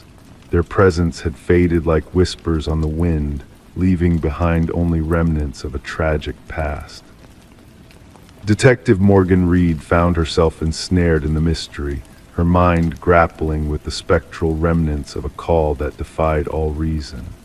The phone, a modern oracle amidst ancient dust, lay dormant on the kitchen counter, its screen casting an ethereal glow upon the desolate scene. Each playback of the chilling message only deepened the mystery, the words echoing in Morgan's mind like a riddle without a solution.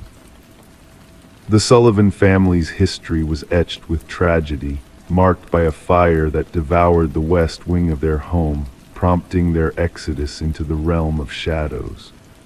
The caretaker, a silent sentinel of the past, swore by the sanctity of solitude, claiming no intruders had trespassed upon the threshold of the abandoned abode. As Morgan delved deeper into the enigma, a revelation emerged like a specter from the mist. The number traced back to Catherine Sullivan, the daughter who had departed this world in a cruel twist of fate. Her existence lingered in the echoes of the call, a spectral presence reaching out from beyond the veil of mortality. The evidence offered no solace, no tangible thread to unravel the tapestry of the inexplicable.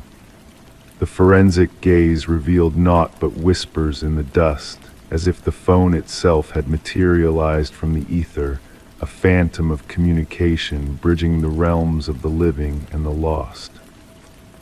The spectral call became the focal point of their inquiry, a spectral thread weaving through the fabric of time and memory. Voice analysis whispered of echoes from the past, with a certainty that sent shivers down Morgan's spine. The timestamp of the call bore a macabre symmetry, aligning with the moment of Catherine's untimely demise, a convergence of timelines that defied the laws of nature. Interviews unveiled fragments of Catherine's life, each revelation a brushstroke on the canvas of her tragedy. Her father, cloaked in the shadows of remarriage, bore the weight of confusion in his gaze. Her mother, a solitary figure adrift in a sea of sorrow, crumbled at the sound of her daughter's spectral plea. Amidst the labyrinth of whispers and shadows, a beacon of truth emerged from the depths of the past. Catherine's mother, trembling with trepidation, unveiled a journal that bore witness to the shadows that lurked beneath the surface. The ink-stained pages whispered of a love twisted into darkness, of a journey spiraling into the abyss of fear and despair. Mark Jennings, the specter of Catherine's past, stood at the center of the storm, his facade cracking under the weight of scrutiny. The journal's revelations cast a pall over his alibi, exposing the shadows that clung to his every word. The truth, a phantom lurking in the shadows, emerged from the depths of the earth. Catherine's buried phone, a relic of secrets entombed in the soil. The deleted texts painted a portrait of terror, of a relentless pursuit that culminated in tragedy on a desolate road. The whispers of the past found voice in the echoes of forensic analysis, revealing a tapestry of deception woven by the hands of a phantom. Mark's shrine to Catherine, a macabre homage to his twisted obsession, bore witness to the depths of his depravity. As the tendrils of justice closed around him, Mark's final confession echoed through the chambers of the past, a chilling testament to the lengths he had gone to silence the echoes of his crime. The jury's verdict, a reckoning written in the shadows of the abandoned house, brought a sliver of closure to a tale shrouded in mystery. The phone, a relic of spectral whispers and echoes, now rests in the confines of the evidence locker, its silent vigil a reminder of the truth that transcends the boundaries of mortality. Catherine's voice, a whisper in the night, lingers in the corridors of memory, a testament to the resilience of the silenced and the forgotten. Story 11, The Whispering House. She had a desire to freshen up the nursery before the little one's arrival. The walls bore a faded blue hue, a color that held secrets and stories within its aged layers.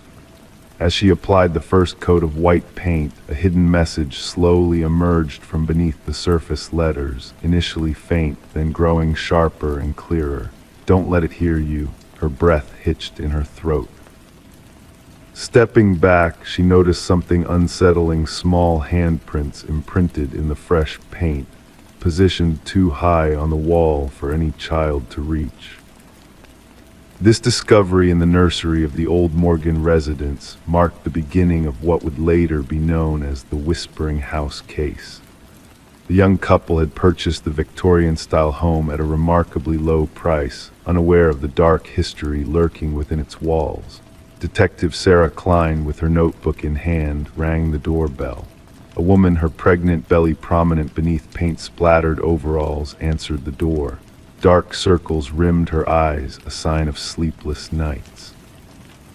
The detective observed the woman's trembling hands as she recounted finding the mysterious message and handprints. "The previous owners vanished overnight," the woman explained. Neighbors mentioned they left abruptly, with just a carload of essentials, no moving truck in sight. Detective Klein explored the historic home, her footsteps echoing on creaking floorboards. Standing in the nursery, she examined the partially painted wall where the unsettling message and handprints lingered. Nearby, 5 tiny handprints adorned the wall, seemingly placed by an unseen force. Back at the precinct, Detective Klein delved into records about the property. The house had changed ownership 8 times in 3 decades, an unusually high turnover rate. What disturbed her more were the child welfare reports linked to 3 of those families. Children had reported hearing whispers from the walls and feeling like they were being watched as they slept. The detective delved deeper, uncovering construction records and historical documents. The house had once belonged to Eleanor Blackwood, a wealthy widow who ran a small orphanage from the property. Newspaper clippings hinted at the disappearance of 5 children under her care, believed to have run away. When Eleanor passed away, workers renovating the house stumbled upon a sealed room behind the nursery wall. Inside, they found children's belongings but no bodies. The case had gone cold, relegated to dusty archives. Interviewing former residents, Detective Klein pieced together a chilling pattern. Each family with children had reported strange happenings, toys moving on their own, eerie laughter in empty rooms, and drawings appearing inexplicably. Most dismissed these occurrences until the cryptic messages surfaced during repainting. The handwriting matched samples from Eleanor Blackwood's journals, raising unsettling questions. The investigation took a darker turn when the detective convinced the current owners to allow ground-penetrating radar in the basement. Anomalies in the readings led to a horrifying discovery: 5 child-sized shapes beneath the concrete floor. Workers unearthed the remains of 5 children, arranged in a circle, confirming their tragic fate during Eleanor's tenure. The nursery was drenched in luminol, revealing countless handprints on the walls, invisible to the naked eye. Each print a silent cry for help, illuminated in the darkness. Eleanor's journals exposed her twisted beliefs, viewing orphaned children as a source of energy to prolong her own life. The children had etched warnings into the walls, hoping their stories would be uncovered. The case concluded with a proper burial for the 5 victims, finally acknowledging them as murder victims rather than runaways. Despite justice being served, an eerie presence lingered in the house, transcending time and paint layers. The nursery walls were demolished, but workers reported hearing ghostly whispers amid the debris, refusing to return after their shifts. The house stood empty, the pregnant couple opting to steer clear. Detective Klein's final report documented the haunting handprints and hidden messages. Although the physical evidence brought closure, spiritual mysteries remained unanswered. The detective kept a photograph of the luminous handprints, a reminder that some crimes leave indelible marks, reaching out beyond the veil of time and paint. Story 12. The apartment exuded an aged charm, its walls holding secrets whispered by time. The heating system groaned, the pipes rattled in a haunting rhythm. It was a symphony of the past echoing through the present.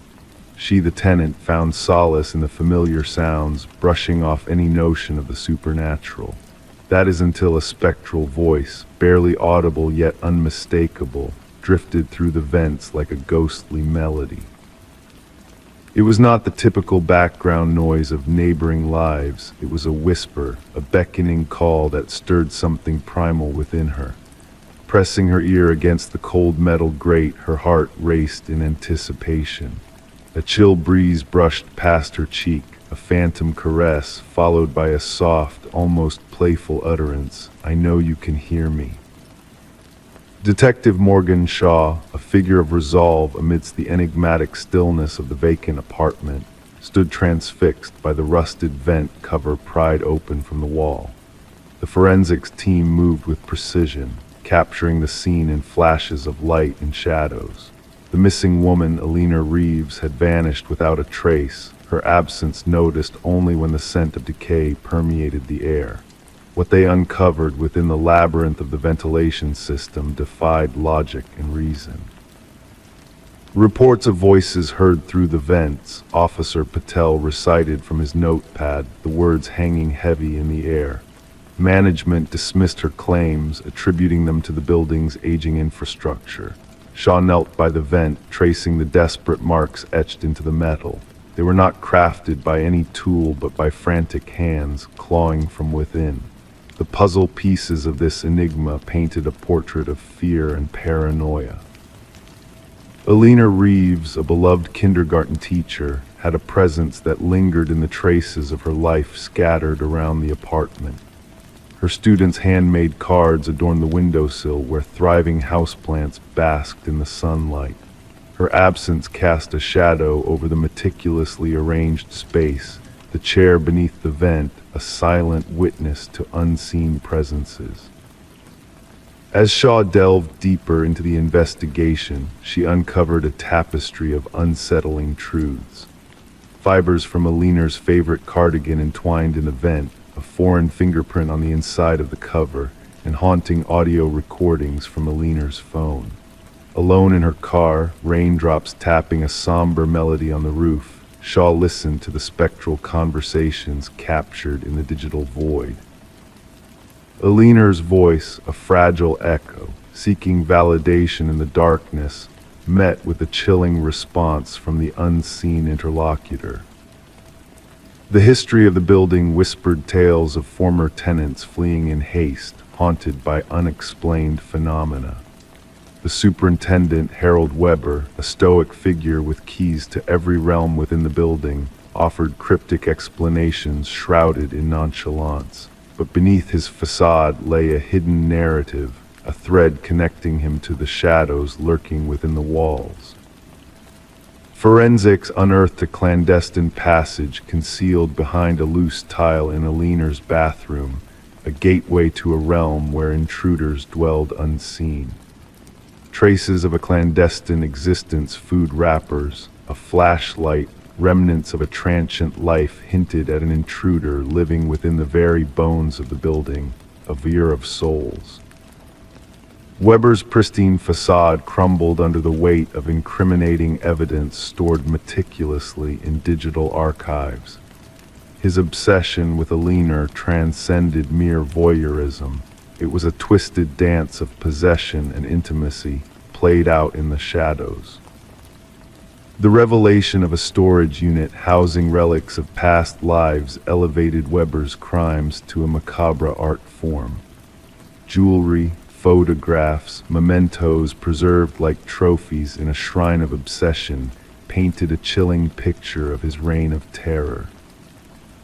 Arrested in the dead of night, Weber's serene smile in the face of justice sent shivers down Shaw's spine. His words, a prophecy of unseen whispers reverberating through the building, hinted at a legacy of terror that transcended physical boundaries. As the trial unfolded, a tapestry of horror and delusion unfurled, painting a portrait of a man entwined with the very essence of the building itself. The jury's swift verdict of guilt echoed through the courtroom, yet Weber's parting words carried an ominous weight, a reminder of the lingering echoes that resonated within the walls. The apartment building, now a hollow shell of its former self, stood as a testament to the terrors that lurked within its walls. Despite attempts at renewal, the specter of past traumas lingered in the whispers that danced through the vents, the cold drafts that carried echoes of a tortured past. The symphony of groaning pipes and rattling vents whispered a tale of darkness, a lullaby of secrets that refused to be silenced. Story 13, in the quiet of the night, a flicker danced across the baby monitor screen, a mere glitch in the system's feed. The mother, Rebecca, paid it no mind at first, attributing it to interference. But then the crackling of audio filled the room, and a voice, soft and eerie, whispered, "SHHH, go back to sleep." A chill ran down her spine, freezing her in place. With a racing heart, she dashed to her son Samuel's room, only to find his crib empty, the window shut tight, and the door securely locked.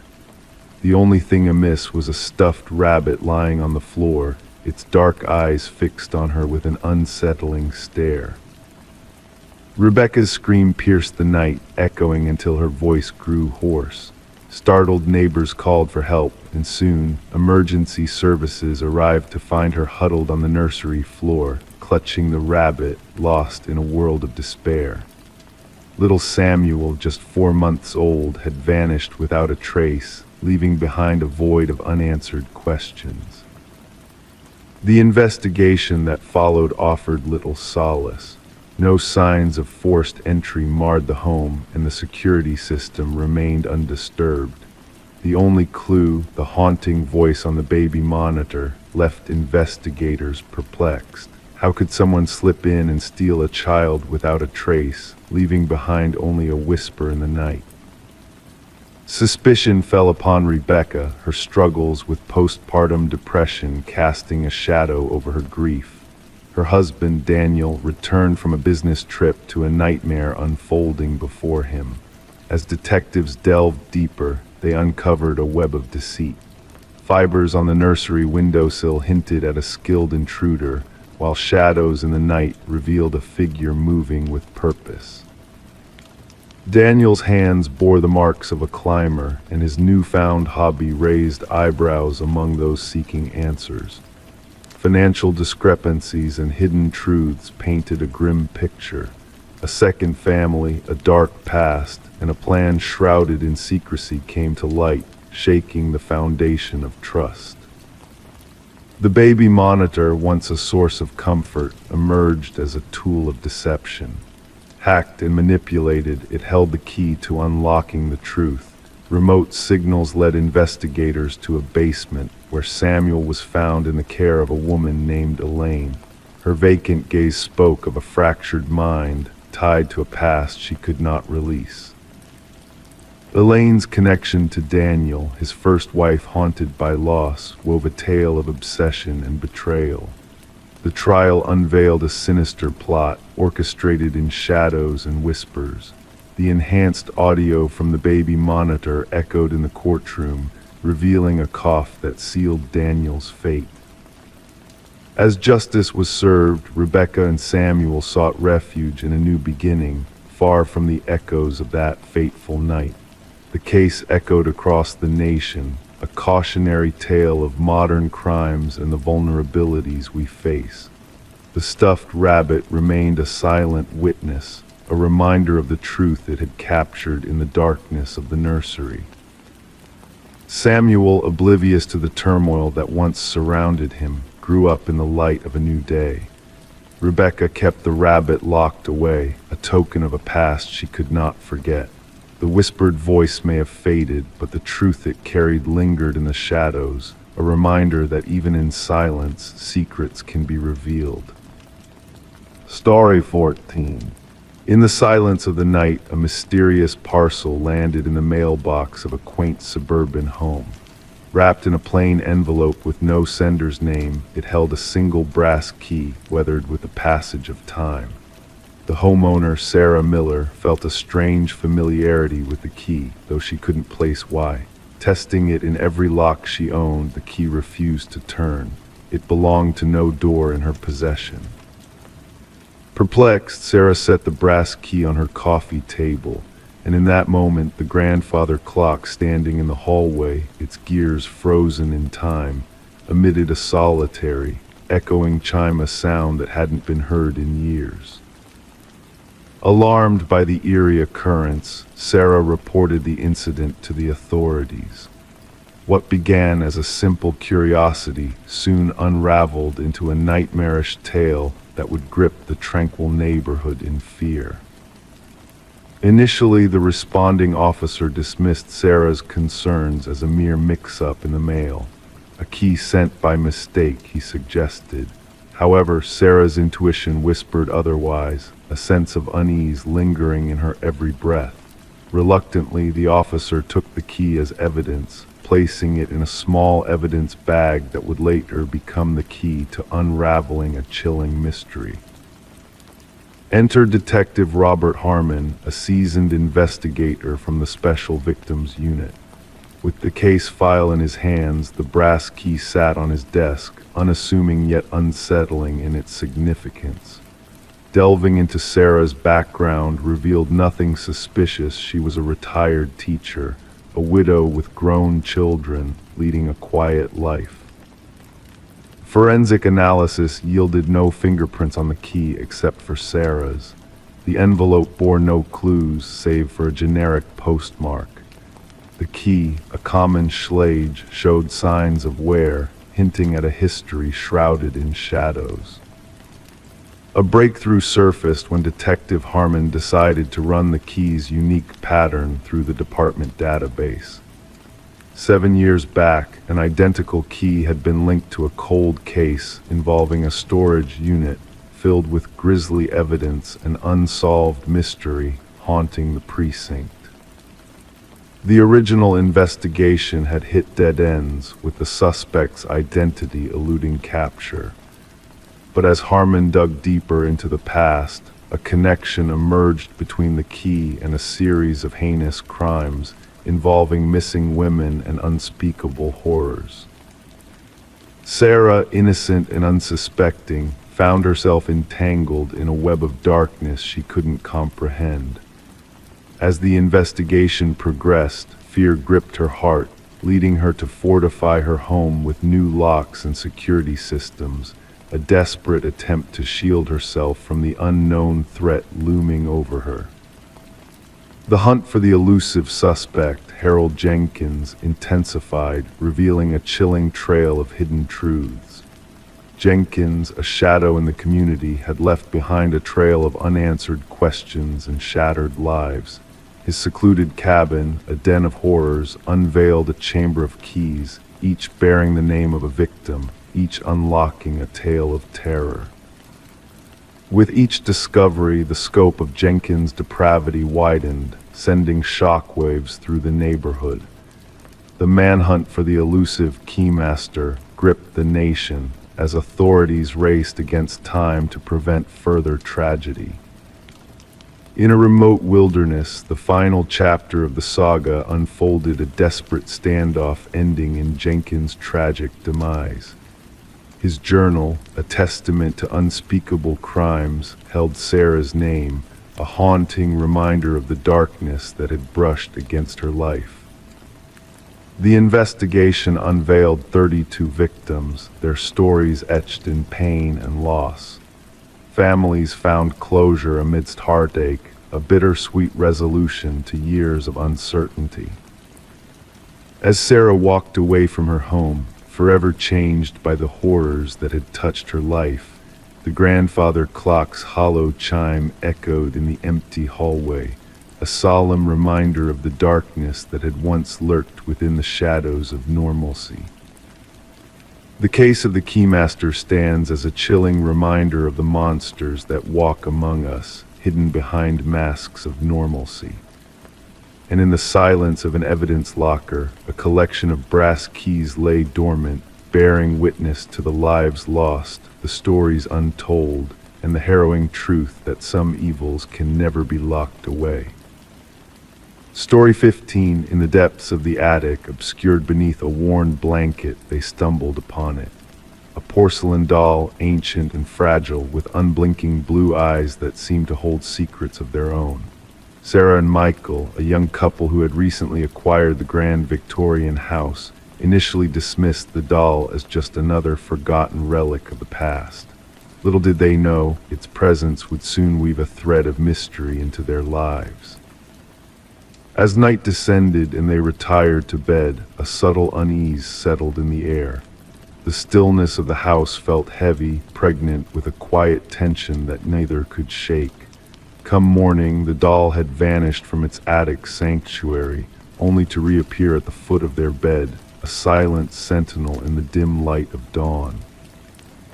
The allure of the Victorian house had drawn Sarah and Michael in. its intricate woodwork and enigmatic allure capturing their hearts despite the whispers of a troubled history. Detective Rachel Winters entered the scene on a crisp autumn morning, greeted by a haunting tableau. In the master bedroom, the female victim lay in a macabre pose, her eyes wide with terror.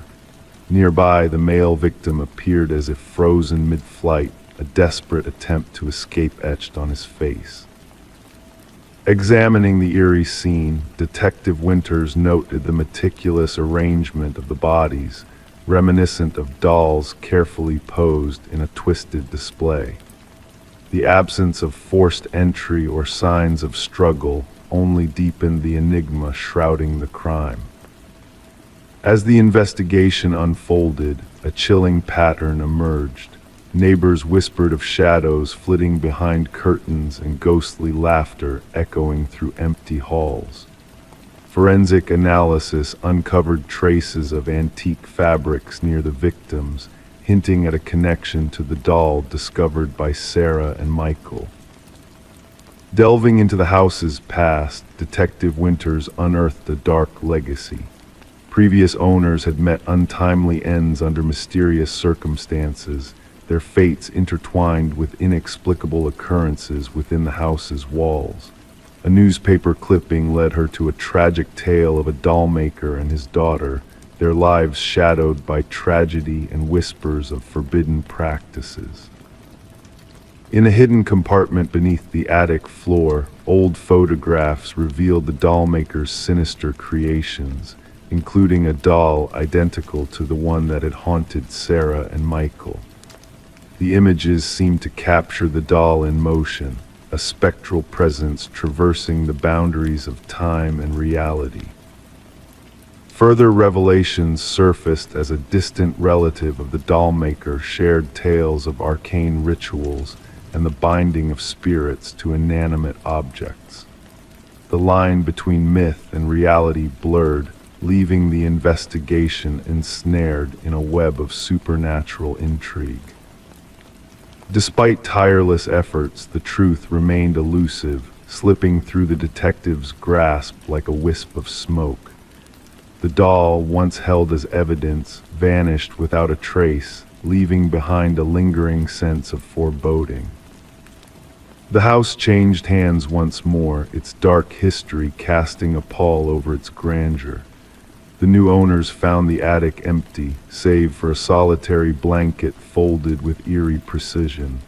The doll, a phantom of the past, eluded capture, its presence a spectral whisper in the night. Detective Winters, haunted by the unsolved mystery, retired with a heavy heart, carrying with her a photograph that bore witness to the enigmatic doll maker and his cursed creations. Locked away in a vault of secrets, the image remained a silent testament to the inexplicable forces that lingered within the walls of the Victorian house. And so the tale faded into the realm of whispers and shadows, a spectral echo of a bygone era. Yet on quiet nights when the world lay hushed in slumber, a faint laughter could be heard drifting from the attic, a gentle reminder of the mysteries that dwell beyond the veil of the known. Story 16, the ancient library faced its final hours, marked for destruction by the hands of progress. The laborers toiled tirelessly, nearing the completion of their task when a serendipitous stumble led one worker to a hidden latch nestled within a forgotten bookshelf. With a gentle click, the bookcase swung open, revealing a clandestine passageway that beckoned into the unknown depths of a secret chamber. The air hung heavy and stagnant, untouched by human presence for what seemed like an eternity. Within this hidden sanctum, devoid of furniture save for a solitary chair bolted to the cold floor, a cryptic message adorned the walls in frantic repetition: "I am still here." The foreman, sensing the ominous aura that permeated the room, urgently summoned the authorities. Detective Morgan Walsh, a seasoned veteran of 2 decades in law enforcement, entered the clandestine chamber with a steady beam of his flashlight piercing the shadows, casting an eerie glow upon the chilling inscription that adorned the walls. "Secure the scene," Walsh commanded, his voice resonating in the confined space. "No one disturbs anything until forensics arrive." The history of the library whispered tales of intrigue and tragedy. Once the private domain of the esteemed Harrington family, the building had been bequeathed to the public following the enigmatic disappearance of their daughter, Rebecca. Vanishing during her final year of college, leaving no trace save for her abandoned car near the woods, Rebecca's fate had remained shrouded in mystery. Despite exhaustive efforts to unravel the enigma, the case had grown cold, the prevailing notion suggesting she had fled to forge a new existence, a notion vehemently denied by her grieving family, who harbored suspicions of a darker truth.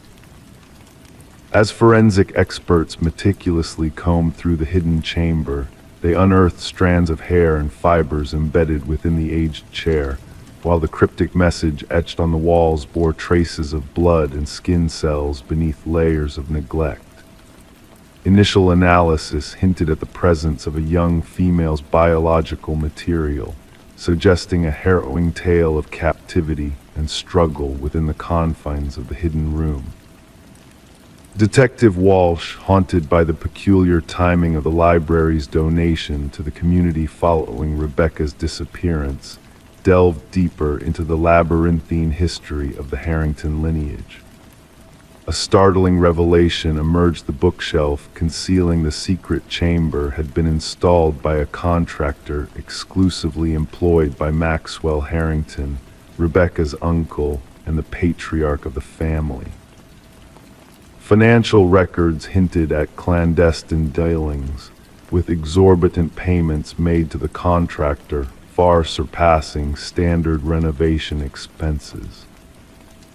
Former library staff, their faces etched with disbelief, professed ignorance of the hidden enclave's existence, save for one elderly librarian who recalled Maxwell's solitary sojourns within the forbidden section, cloaked in the guise of preserving its historical sanctity.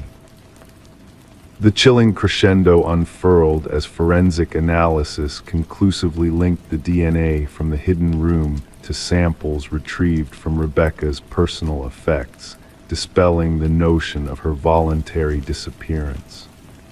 A grim reality emerged: Rebecca had not absconded, but had been ensnared behind the veil of familial deceit.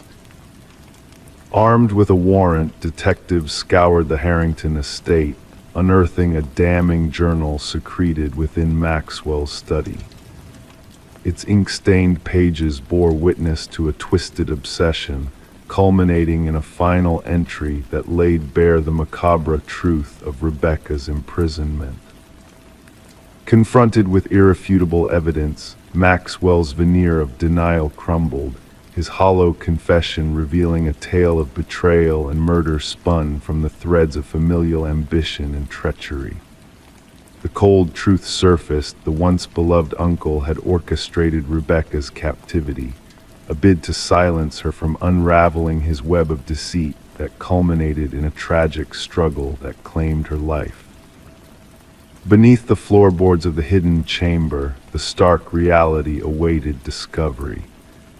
Excavation unearthed Rebecca's skeletal remains, adorned with the silver bracelet that had once adorned her wrist, a poignant relic of a life extinguished too soon. As Maxwell faced the reckoning of justice, the Harrington family, gripped by sorrow and remorse, gathered to witness the closure that had eluded them for so long. Holding her daughter's cherished bracelet, Rebecca's mother found solace in the bittersweet closure that justice, though delayed, had prevailed. The library, once slated for oblivion, now stood as a monument to a life unjustly taken, a somber reminder of the darkness that lurked behind the facade of familial honor. In a poignant twist of fate, Rebecca's enduring message, "I am still here," etched upon the walls, ensured her legacy would endure, a testament to the indomitable spirit that defied oblivion and demanded the truth be unveiled, no matter how deep it lay hidden. Story 17. The dwelling had sat vacant for months, its silence undisturbed by human presence. When the new tenants arrived, their expectations were tempered, perhaps some dust, a few abandoned relics, but one door resisted their efforts, stubbornly refusing to yield. It was a closet, locked from within, harboring a mystery. The landlord, with furrowed brow, finally broke the barrier, anticipating mere remnants of the past. However, what awaited them within was far from mundane. The walls bore witness to a harrowing tale, etched with deep, jagged scratches, a silent testament to desperation. In the shadowed corner lay an antiquated flip phone, its screen still faintly aglow with a solitary, unread message. Detective Morgan Shaw, seasoned in the art of unraveling enigmas, felt a shiver trace down her spine at the sight. It wasn't the absence of blood or overt violence that unsettled her, but the haunting implications of those frantic marks of struggle for liberation, a fight against unseen forces.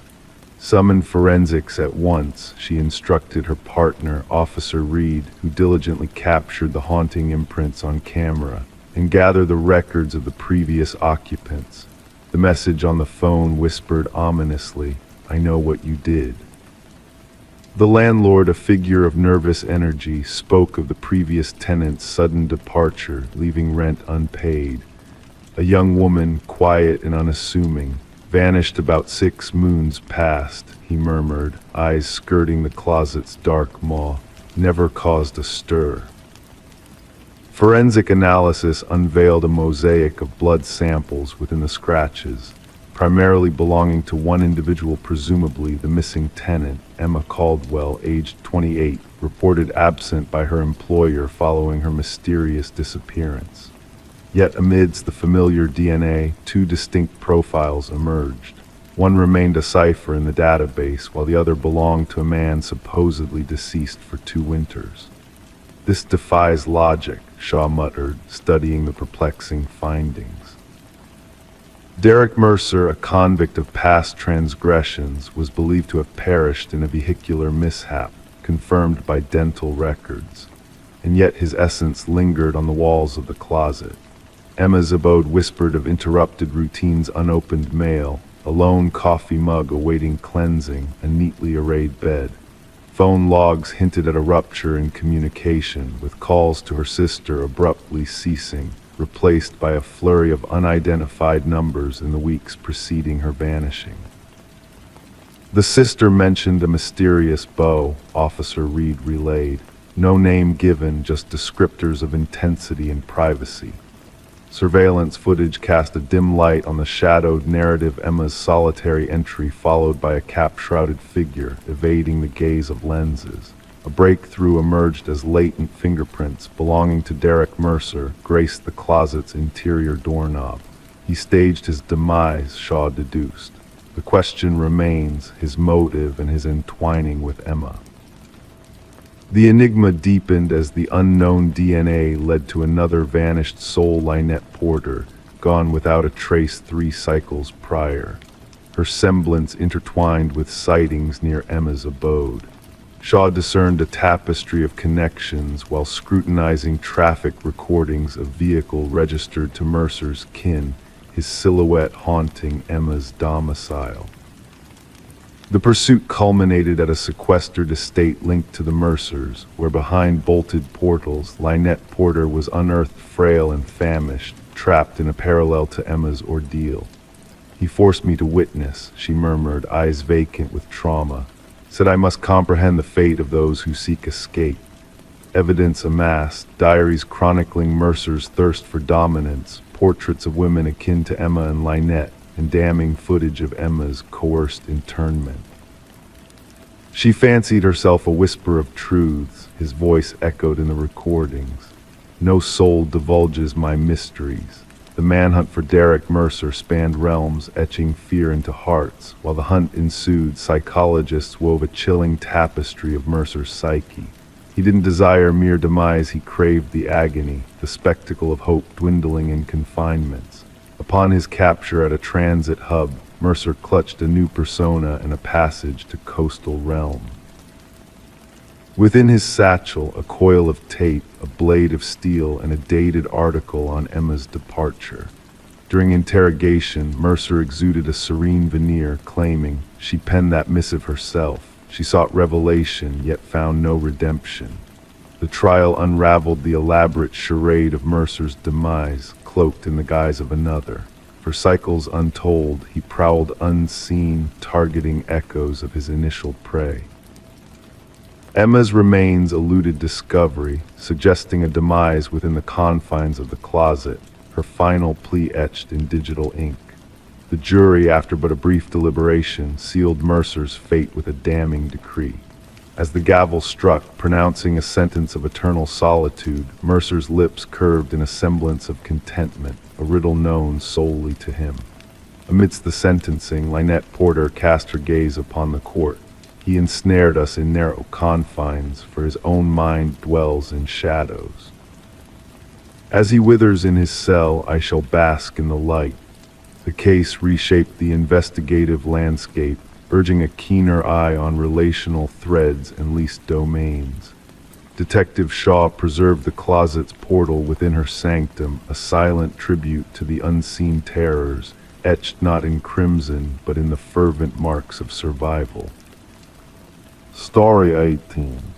The age department held its secrets in the form of groaning pipes and creaking floorboards.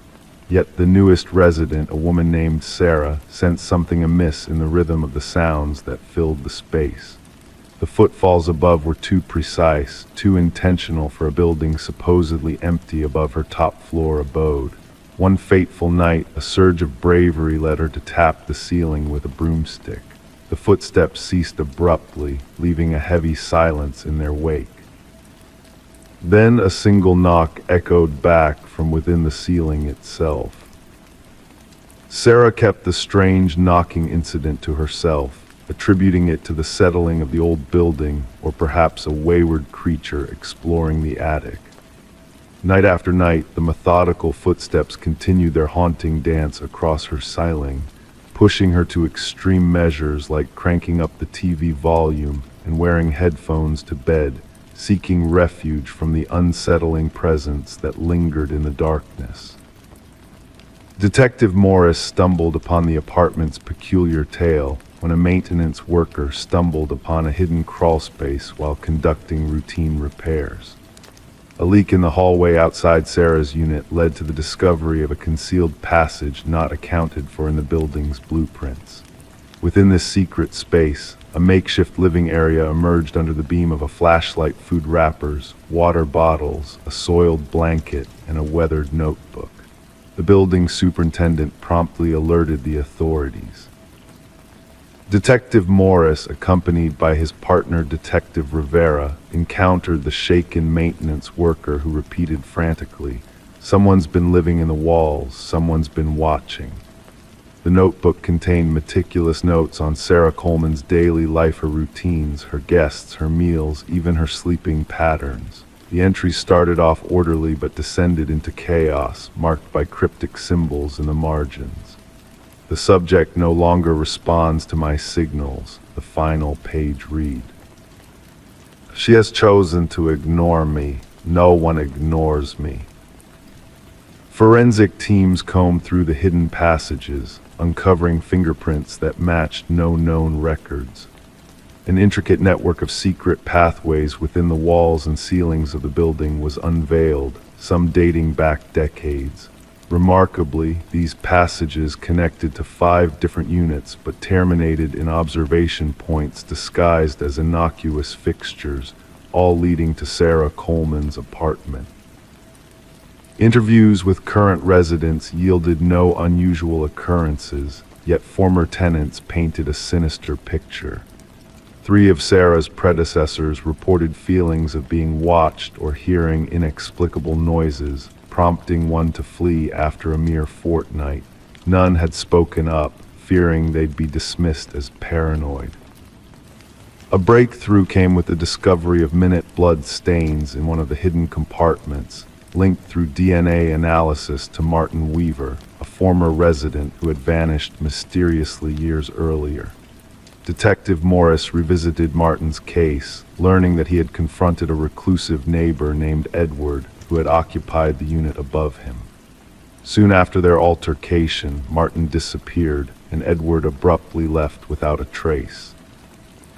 A pattern emerged as investigators delved into Edward's past, his pattern of residing in top-floor apartments, maintaining minimal social ties, and vanishing unannounced. A neighbor recalled Edward's intense demeanor and his constant need for silence. Property records led to a remote cabin where a chilling collection of photos, notes, and journals implicated Edward in a string of missing persons cases. Digging behind the cabin unearthed several graves, each revealing the remains of Edward's unsuspecting victims. Meanwhile, forensic experts identified Edward as Edward Mercer, a former construction worker with a penchant for hidden passages and surveillance.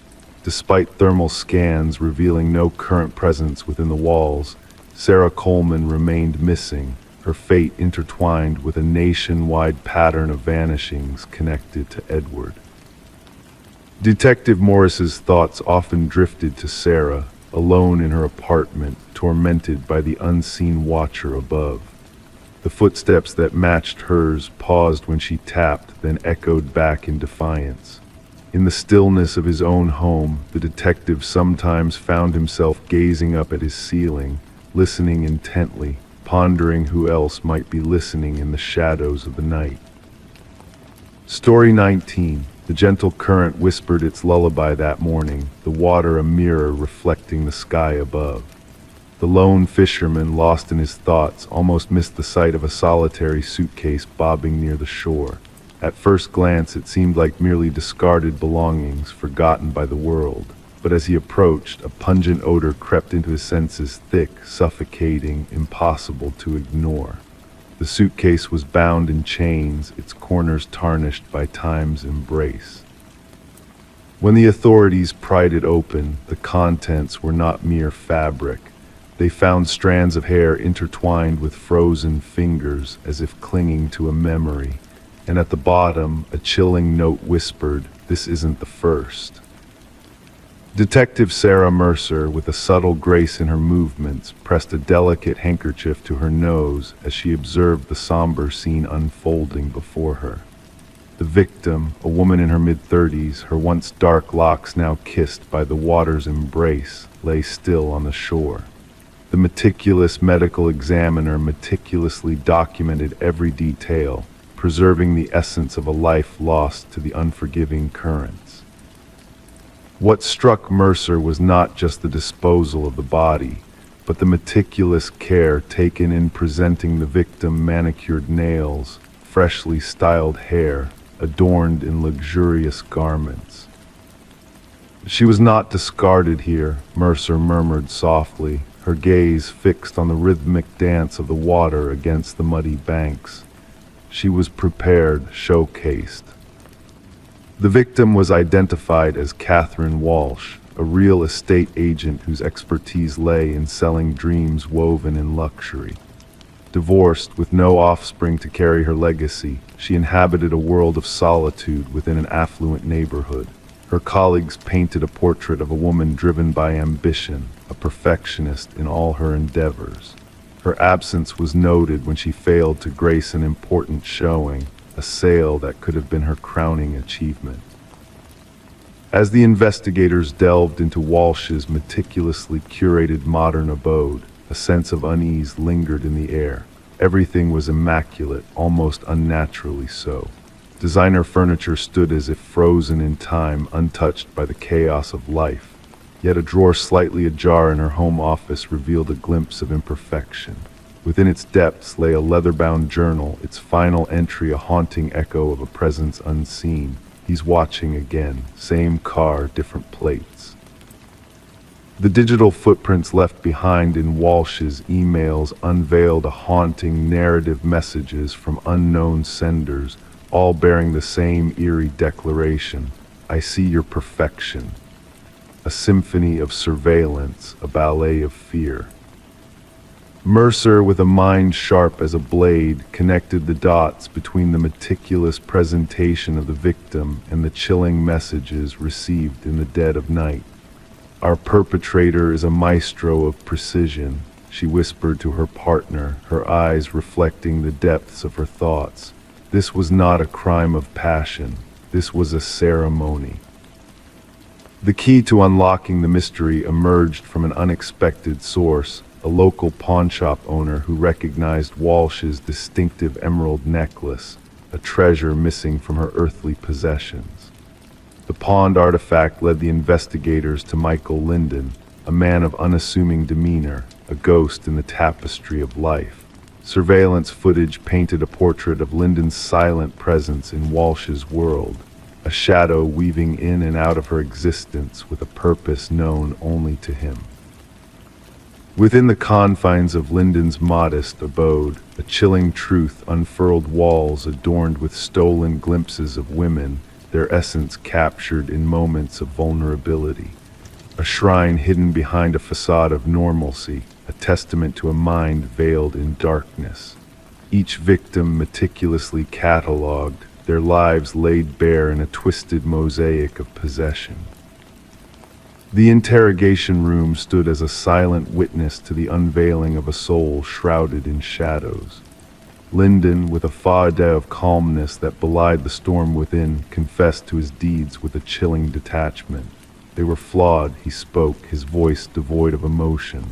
They paraded their perfection, but I saw the cracks. Catherine's desk held chaos within. Her lipstick betrayed a missed stroke. Her fade was but a mask of deceit. The search for the echoes of the past mentioned in his cryptic note led the investigators to desolate landscapes, where two more suitcases surfaced, each cradling a woman akin to Walsh in appearance, each a victim of Linden's twisted vision of perfection. During the trial that followed, Linden sat unmoving, a specter in the realm of the living, as the details of his meticulous orchestrations were laid bare. The families of the fallen stood in silent vigil as the judge pronounced a sentence of eternal captivity for Linden, a life devoid of freedom, a soul imprisoned by its own darkness. For Detective Mercer, the case found its closure in the halls of justice, yet the shadows of unanswered questions lingered in the corridors of her mind. What drove Linden to seek solace in the shadows of perfection? What demons whispered in the recesses of his soul, urging him to seek absolution in the destruction of others? The river continued its eternal dance downstream, carrying with it the remnants of a tale untold, a mystery buried beneath the surface of tranquility. In the precinct on Mercer's desk lay the haunting remnants of a life extinguished too soon, a chilling reminder that in the silence of ordinary lives, monsters sometimes wear the masks of men, waiting for a single flaw to reveal the darkness within. Story 20. The hotel stood there, a relic of the past, its faded facade hiding stories of transient guests passing through its worn doors. The tired clerk handed her the key, his eyes betraying a silent warning. Just avoid the last door on the left, he murmured cryptically. Intrigue sparked within her, fueling her curiosity. That night, amidst the hushed hum of the hallway's dim lights, she found herself standing before that forbidden door. The handle chilled her fingers as she reached out, and as she pressed her ear against it, a faint breath whispered from the other side. Detective Morgan Reed, her senses sharpened by years of investigations, entered the room beneath the yellow tape, the metallic tang of blood greeting her like an old acquaintance. The scene unfolded before her, a tableau of contrasts. Pristine bathroom, untouched bed, and in between the macabre sight of a young woman's lifeless form sprawled on the floor. Her vacant gaze stared upwards, frozen in a silent scream. Reed knelt beside the victim, her mind already piecing together the grim puzzle. The forensic technician's detached voice broke the silence, marking this as the third such scene this season, each victim bearing the same chilling signature. Reed absorbed the information in silence, her focus unwavering. The victim's elegant attire clashed with the shabby surroundings, a stark reminder of the brutality that had unfolded within these walls. This was no random act of violence, this was a meticulously planned horror. Back at the station, Reed delved into the growing stack of evidence, each piece a thread leading her closer to the elusive truth. The victims, all eerily similar, painted a haunting picture on the incident board. The community whispered of a predator on the loose, preying on unsuspecting souls seeking shelter in the anonymity of cheap motels. As days blurred into nights, the investigation deepened, revealing layers of darkness beneath the surface. Surveillance footage provided no answers, and the victim, Elaine Werner, remained an enigma, a financial analyst with a hidden life. Reed's breakthrough came in the form of a cryptic clue from Werner's sister, hinting at a forbidden romance with a mysterious C from her workplace. The trail led Reed to Charles Emerson, a senior executive with a polished exterior that belied the darkness within. His alibi crumbled under scrutiny, and as the evidence mounted, his facade cracked, revealing a man driven by fear of exposure. Emerson's meticulous plan unraveled, exposing a web of deceit woven with cruel precision. In the courtroom, the truth laid bare, justice served, but for Reed, the case lingered like a haunting melody. The media dubbed it the door on the left case, dissecting Emerson's twisted mind while Reed found herself haunted by unspoken questions. Behind closed doors, she pondered the depths of human darkness, the thin veil separating ordinary lives from unspeakable horrors. And as she walked down hotel corridors, the echo of footsteps a ghostly reminder, she couldn't shake the feeling of doors left unopened, of secrets waiting to be uncovered. In the evidence locker, the silent witnesses' 3 hotel keys, innocuous yet heavy with the weight of untold stories, stood as a testament to the chilling truth that some doors, once opened, reveal a darkness that can never be fully contained. Story 21. In the quiet stillness of the night, a tale unfolded within the walls of a Victorian-era home, whispered by the peeling layers of wallpaper. Michael and Sarah Klein, the unsuspecting new tenants, embarked on a journey of discovery that would unravel a mystery hidden within the very foundation of their charming abode. It began with a simple water stain in the master bedroom, a yellowish blemish on the floral wallpaper that beckoned them to peel back the layers of time. As they delved deeper, past the outdated paisley patterns and striped paper of bygone eras, they stumbled upon something unexpected, a name, repeatedly scrawled in ink with frantic urgency. Eleanor Winters, the walls echoed, the handwriting growing more erratic with each repetition. Intrigued and unsettled by this enigmatic discovery, the couple delved into a digital labyrinth in search of answers. Their quest led them to a missing persons case from decades past, where a young woman named Eleanor Winters bore a striking resemblance to the previous homeowner, Margaret Cavendish. As the pieces of the puzzle slowly fell into place, Michael and Sarah found themselves consumed by an obsession to uncover the truth behind the haunting name etched into their walls. Their evenings were no longer filled with dreams of renovations, but with makeshift investigations and conversations with retired detectives. The revelation that Eleanor Winters had vanished without a trace intertwined with the enigmatic Margaret Cavendish, who had sold them the house, sent shivers down their spines. The walls, once silent witnesses, now whispered secrets of a fractured mind desperately clinging to reality. Forensic teams descended upon their home, turning it into a stage for a chilling drama that spanned decades. Hidden spaces beneath floorboards yielded identities intertwined in a complex web of deceit, leading to a startling revelation that shook the foundations of their reality. DNA analysis and fingerprint comparisons unveiled a tale of psychological turmoil, where a woman named Rebecca Eldridge had assumed the identity of Alina Winters, creating a labyrinth of personas to mask her shattered psyche. The scrawled name on the walls became a haunting confession, a plea for recognition in a world of fractured memories. As the investigation unearthed long-buried truths, the once picturesque home of Michael and Sarah Klein transformed into a symbol of darkness, a place where the boundaries between past and present blurred into a chilling narrative of obsession and tragedy. In the end, justice arrived 3 decades late, as the remains of Alina Winters were unearthed from beneath the garden, bringing closure to a family long haunted by unanswered questions. And for Michael and Sarah, their dream home became a somber footnote in the annals of true crime, forever marked as the house where the walls themselves whispered of murder in the night. Story 22.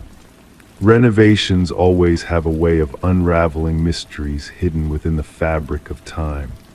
Among the dust and debris of the past lie forgotten relics waiting to be rediscovered. Sarah and Michael, drawn to the allure of a Victorian-era home with a storied past, found themselves unwittingly entangled in a tale of secrets and shadows. Beneath the floorboards of their newfound abode, a letter lay hidden, its edges worn and its ink faded with age. The cryptic message etched upon the brittle paper sent shivers down their spines. Don't trust the one who knocked. Before they could make sense of the ominous warning, 3 sharp raps reverberated through the empty rooms, stirring a sense of unease. Detective Alina Reed, with her seasoned hands and keen eye for detail, delved into the mystery alongside her partner. The couple's faces betrayed genuine fear as they recounted the chilling sound that had disrupted their peaceful renovation project. Background checks on Sarah and Michael revealed nothing amiss, painting them as a typical newlywed couple with no hidden agendas. The history of the house, however, painted a different picture. Once belonging to the reclusive Hargrove family, the dwelling had stood silent for years following the passing of its last inhabitant, Margaret Hargrove.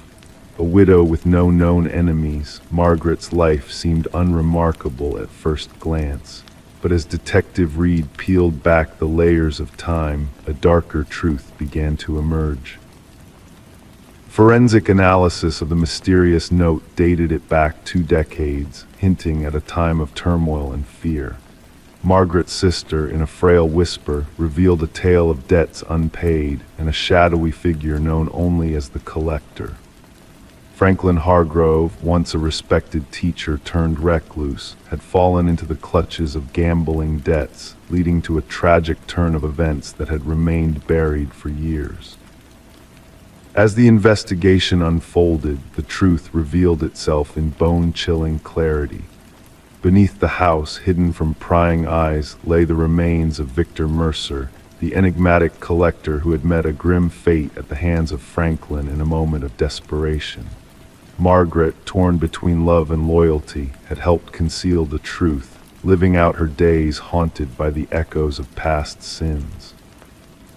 With the case finally closed and justice served, Sarah and Michael chose to part ways with the house that held too many ghosts within its walls.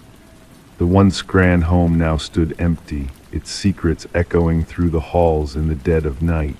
Local whispers spoke of phantom knocks, a reminder of the darkness that lurked beneath the surface.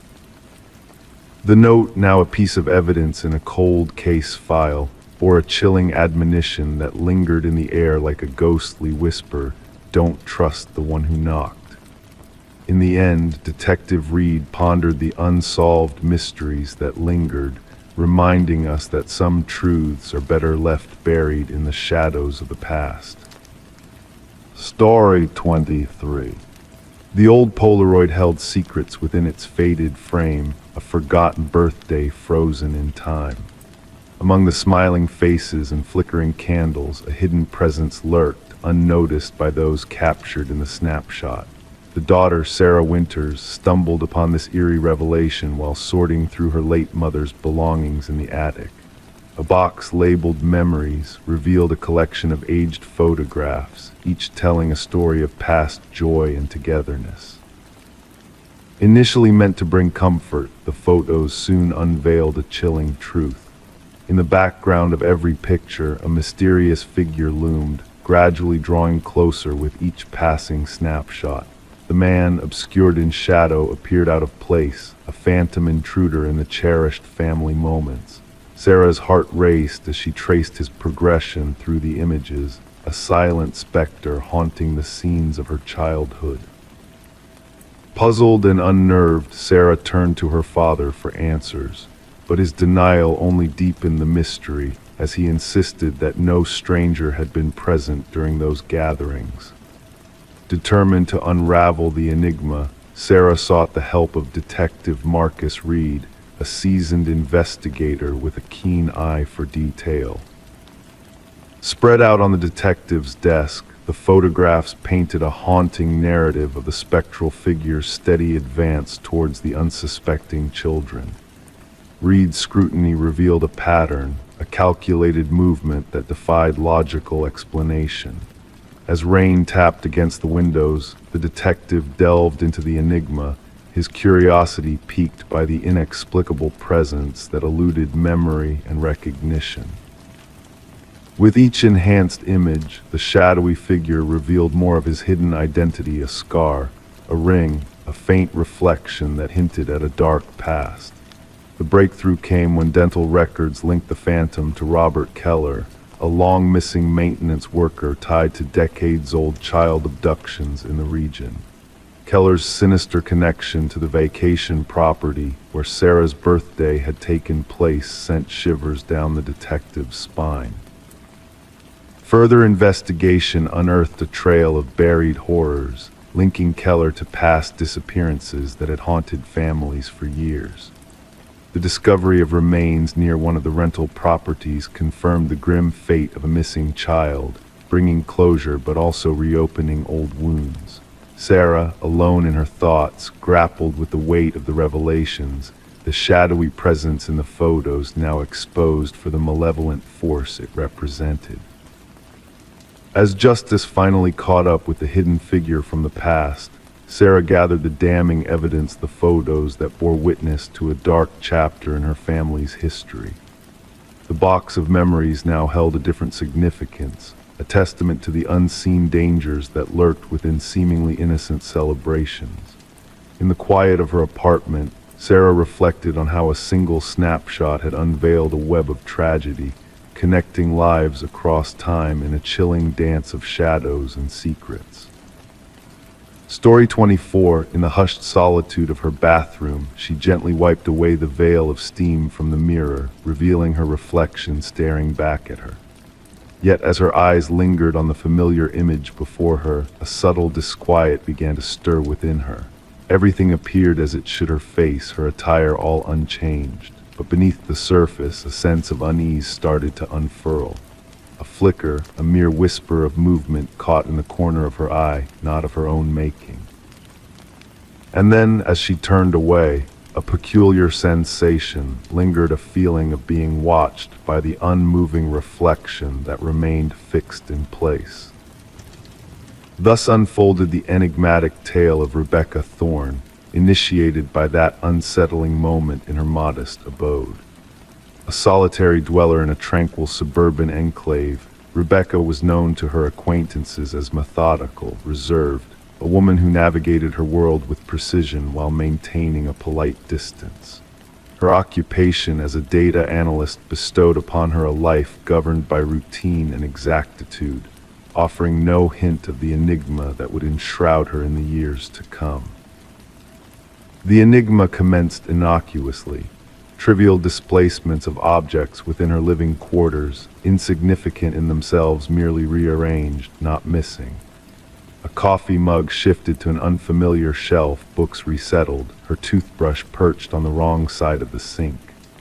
These anomalies, initially brushed off as lapses of memory, were attributed to the strain of prolonged hours spent engrossed in the stark glow of fluorescent lights, poring over endless spreadsheets until her vision blurred. Detective Marion Shaw entered the fray upon receiving the initial report from Rebecca, who, after enduring weeks of these disturbances, finally sought the aid of the authorities. The preliminary evaluation yielded no tangible evidence of criminal activity, hinting at a possible involvement of mental health services rather than law enforcement. Shaw dutifully documented the grievance, consigning it to the archives among a heap of non-urgent cases. There was an absence of concrete proof, Shaw later attested. No breached locks, no vanished possessions, no signs of forced entry, just a woman plagued by a sense of disquiet in her own dwelling. The pivotal moment arrived with the incident involving the bathroom mirror. During her subsequent interaction with the authorities, Rebecca vividly recounted the episode, how her reflection appeared to move independently, how the sensation of being surveilled persisted even in solitude. This time she presented evidence in the form of a security camera she had installed, aimed at her front threshold. The footage unveiled a revelation that sent a shiver down the spines of even the most seasoned law enforcers. The grainy recording captured Rebecca departing for work in the morning, followed, 20 minutes later, by an identical likeness of her using a key to enter the premises. Forensic experts scrutinized the footage for any signs of manipulation or tampering, yet their search bore no fruit. The individual gaining entry mimicked Rebecca flawlessly, from movements to attire, even bearing the same distinctive leather bag owned by Rebecca. However, the time-stamped footage from her workplace security system indicated that Rebecca had already swiped into her office building located across town. "We are confronting a doppelganger scenario," Detective Shaw disclosed to her superior. "An individual who has meticulously studied Ms. Thorne and can replicate her with uncanny precision." The investigative efforts escalated. Fingerprints discovered throughout the apartment exclusively matched Rebecca's own, with no trace of foreign genetic material unearthed. Neighbors attested to witnessing nothing extraordinary, only the routine comings and goings of Rebecca. Mrs. Keller, a neighbor, recollected greeting Rebecca upon her return one evening, receiving no acknowledgement of deviation from the norm, though not deemed alarming. Rebecca commenced cataloging the instances of disruption in a journal. Minor alterations within her abode burgeoned in number. Food vanished from her refrigerator without recollection of consumption. Her computer displayed searches she did not initiate. Most disconcerting of all, she stumbled upon photographs on her phone, self-portraits resembling her, yet devoid of any memory of capturing them. In some images, her countenance appeared subtly askew, the smile too wide, the gaze too intense. "I feel as though my sanity is slipping," she confided to Detective Shaw during their third rendezvous. "Or perhaps there is a deliberate effort to persuade me so." The breakthrough manifested when a discernible pattern emerged in the surveillance footage. The doppelganger exclusively infiltrated the premises during Rebecca's absence for specific engagements, therapeutic sessions, yoga classes, Sunday morning grocery errands, prearranged activities with predictable durations.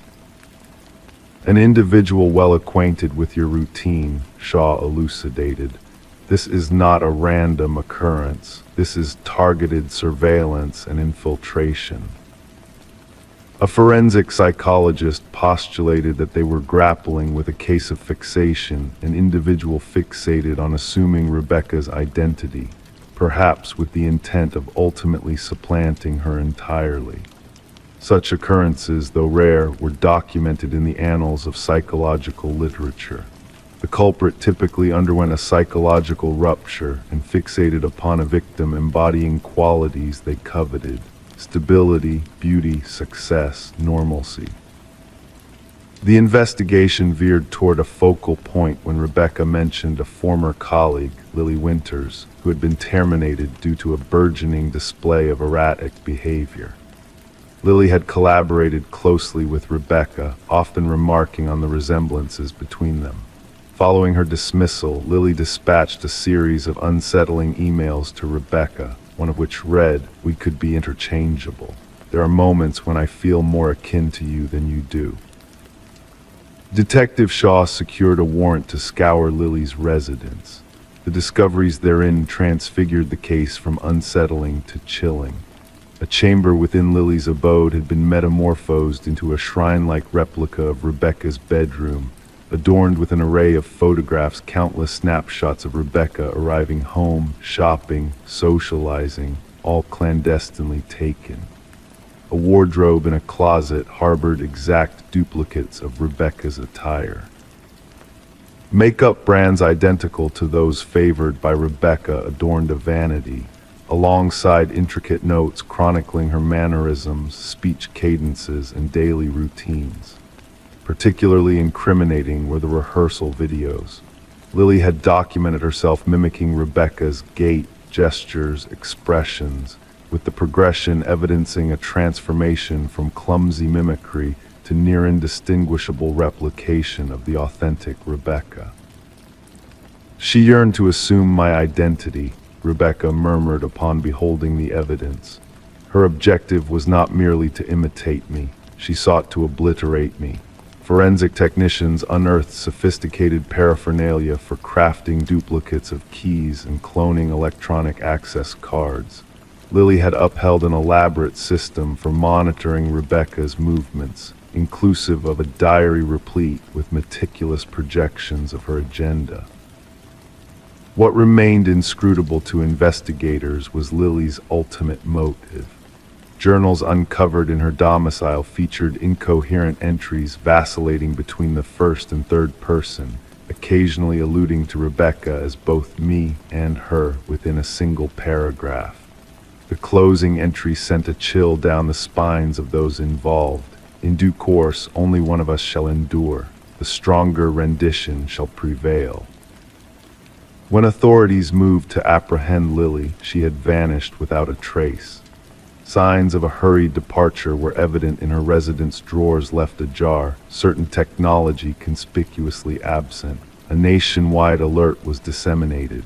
Rebecca was ushered into protective seclusion, relocated to a fortified sanctuary under continuous surveillance. For a span of 3 weeks, every locale connected to her former life was monitored meticulously. Lily remained elusive. The narrative assumed its final, unsettling twist when a security officer at Rebecca's previous workplace reported a peculiar occurrence. Rebecca had been sighted entering the edifice despite being on leave. Visual evidence substantiated the claim. A figure mirroring Rebecca had accessed the building utilizing a valid identification card, proceeded to her erstwhile workstation, and delved into her files for 40 minutes prior to exiting. Rebecca, ensconced within the confines of a safeguarded sanctuary, was incapable of being present at the office. The implications crystallized. Lily had not absconded, she had made her move. She now inhabited Rebecca's existence, stepping into her skin while the genuine Rebecca remained concealed. The case lingered unresolved. Lily Winters eluded capture. Rebecca Thorne forewent a return to her former life, electing instead to forge a new identity within a clandestine haven. Detective Shaw preserved a photograph on her desk, a juxtaposition of 2 strikingly similar visages. One bore the semblance of Rebecca Thorne, the other, Lily Winters. At times, she scrutinized their countenances, endeavoring to discern the disparities, the subtle nuances that would distinguish one from the other. The truly ominous aspect Shaw often imparted to fledgling detectives within the precinct is not that an individual could resemble you or sound like you. It is the fervor with which they yearn to assume your mantle, to the extent of effacing themselves in the process. Identity transcends mere projection. It embodies the essence we guard most zealously, and sometimes its worth only becomes apparent in the face of a usurper's threat. Story 25, the costume shop prepared to close its doors, marking the end of an era and the beginning of a mysterious journey. Among the remnants of forgotten treasures, a woman's hand reached for a mask resting on a dusty shelf.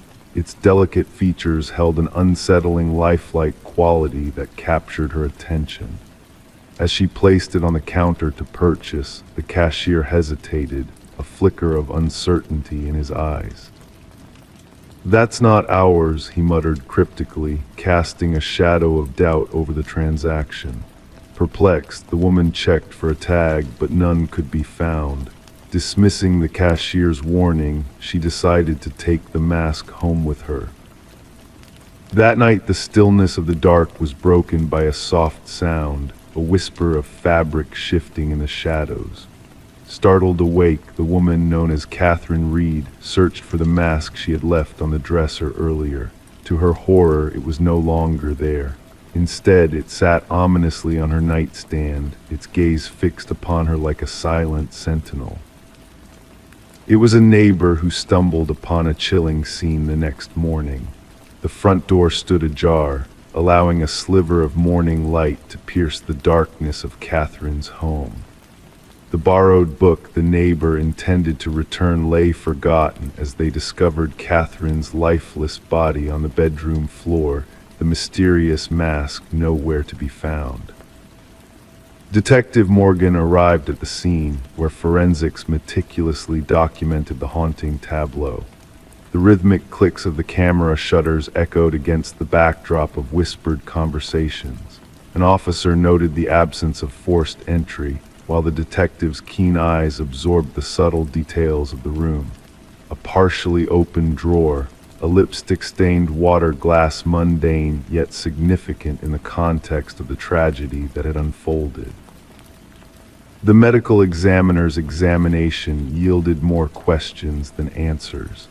The cause of Catherine's death remained shrouded in uncertainty, with no visible wounds or signs of struggle. However, the frozen expression of terror etched on her face spoke volumes to those who dared to look closer. Catherine, a respected art appraiser known for her discerning eye, had met a fate beyond comprehension. Her colleagues attested to her meticulous nature and unwavering dedication to authenticity. Could her unparalleled ability to detect forgeries have led her down a path of darkness and demise? A pivotal discovery emerged from the investigation, a revelation buried in microscopic fibers found on Catherine's fingertips. These peculiar fibers, a blend of human hair and an enigmatic organic substance, hinted at a connection to a series of unexplained deaths tied to the acquisition of mysterious masks.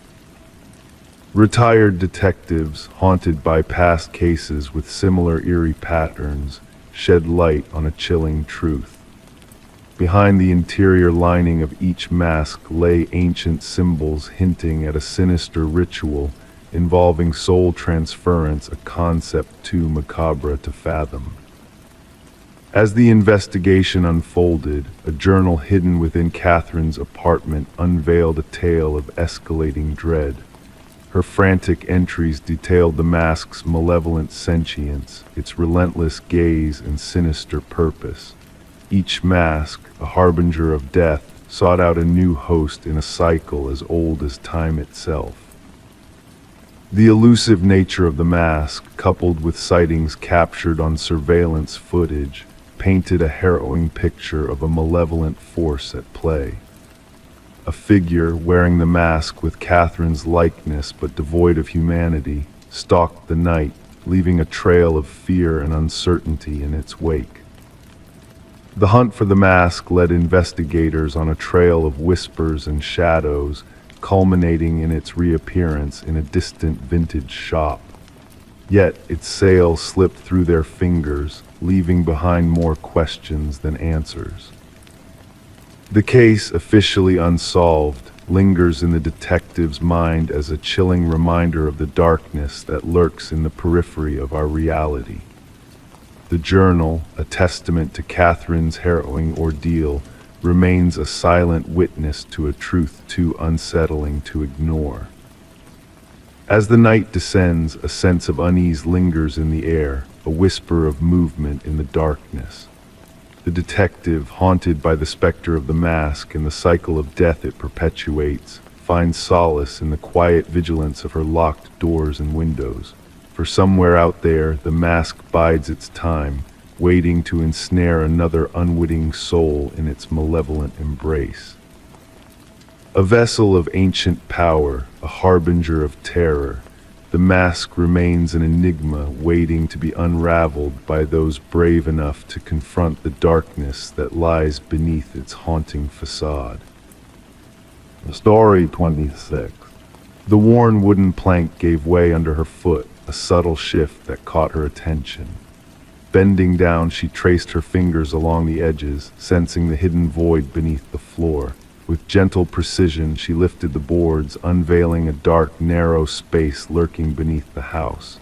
Initially shrouded in dust and cobwebs, her eyes gradually adjusted to the dimness, revealing the cryptic contents below: a mattress, a chair. And tucked away in the shadows, a weathered notebook bearing pages upon pages of a single name, her name engraved over and over. Detective Morgan Reed stood silently behind Sarah Coleman, who peered into the abyss beneath her newly acquired abode. The fear etched in Sarah's gaze mirrored a deeper unease, a violation of security, an intrusion of malevolence into what should have been a fresh beginning. "Don't disturb anything else," Detective Reed advised, her voice a soothing yet resolute command. Clicking on her flashlight, she cast light upon the concealed chamber, unveiling walls adorned with surveillance photographs, moments captured of Sarah's daily routines, her interactions, her life. A shrine of obsession concealed just beneath her very feet. Sarah had purchased the quaint cottage from the estate of an elderly man named Walter Green, who had passed away with no known kin. The property had sat vacant for months before being put on the market, described in listings as charming and in need of minor touch-ups. No mention of anything amiss during inspections or sale. "I never met him, the previous owner," Sarah murmured. "Neighbors said he kept to himself. I was told the basement was sealed off long ago." That's what the inspection report stated. Crime scene investigators arrived, their equipment echoing against the wooden floors as they entered. Methodically, they documented every detail, gathering evidence, and eventually extracting the mattress, chair, and notebook from the hidden recesses. Forensic experts later uncovered a myriad of fingerprints throughout the space, all belonging to Walter Green. What troubled investigators most was the timeline they unraveled. Walter had been shadowing Sarah for at least 3 years before his demise. Attending the same events, frequenting the same places, inhabiting the same spaces, yet Sarah had no memory of encountering him.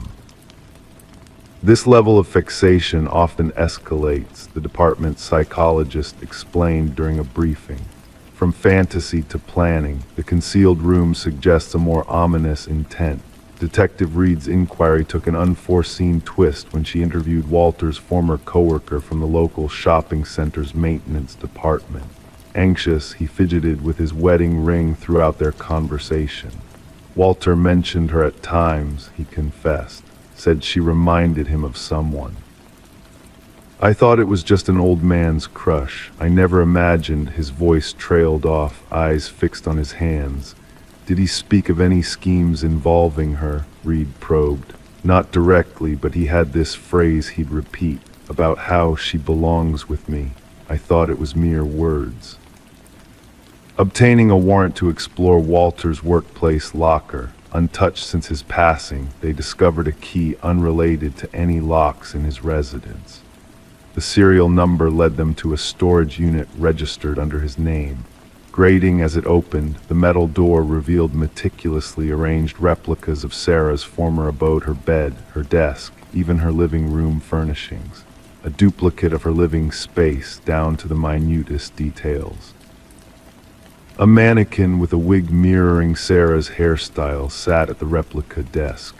Most chilling was a calendar marked with a date just a week following Walter's sudden demise from a heart attack. The date circled in red, bearing a single word: together. Records unveiled that Walter had been institutionalized in his youth due to an obsession with a female teacher, diagnosed with erotomania, a delusion where the subject believes fervently that another reciprocates their affection despite evidence proving otherwise. Released and living incident-free for decades, something about Sarah reignited his dormant fixation. At the precinct, Reed laid out crime scene photographs on the table. He perished convinced they shared a unique bond. In his mind, they were destined for unity. Could she have encountered him somewhere? What triggered this fixation? A colleague inquired. Reed shook her head. No evidence. Sometimes obsessions require only a slight spark, a passing smile, prolonged eye contact. For someone with his background, that might suffice. Sarah opted to sell the house, unable to find solace within its walls. During the final walkthrough with her real estate agent, she stood in the living room, arms wrapped protectively around herself. "I can't help but wonder what might have been if he hadn't passed when he did," she murmured. "If I hadn't noticed that loose floorboard, how long would I have dwelled here, unaware of his watchful eye, unaware of the secrets concealed beneath my feet?" The case concluded post Walter's demise, labeled as stalking with intent to abduct, though the abduction never came to pass. Psychological evaluations of the evidence suggested Walter had planned to confine Sarah within the hidden room or storage unit. Sarah relocated afar, altering her routines, guarding her personal details vigilantly. Detective Reed sporadically checked on her, a silent acknowledgement of how narrowly Sarah escaped becoming another statistic, another casualty. The cottage found new owners, oblivious to its dark past. The hidden chamber sealed, the floorboards replaced. Life moved forward.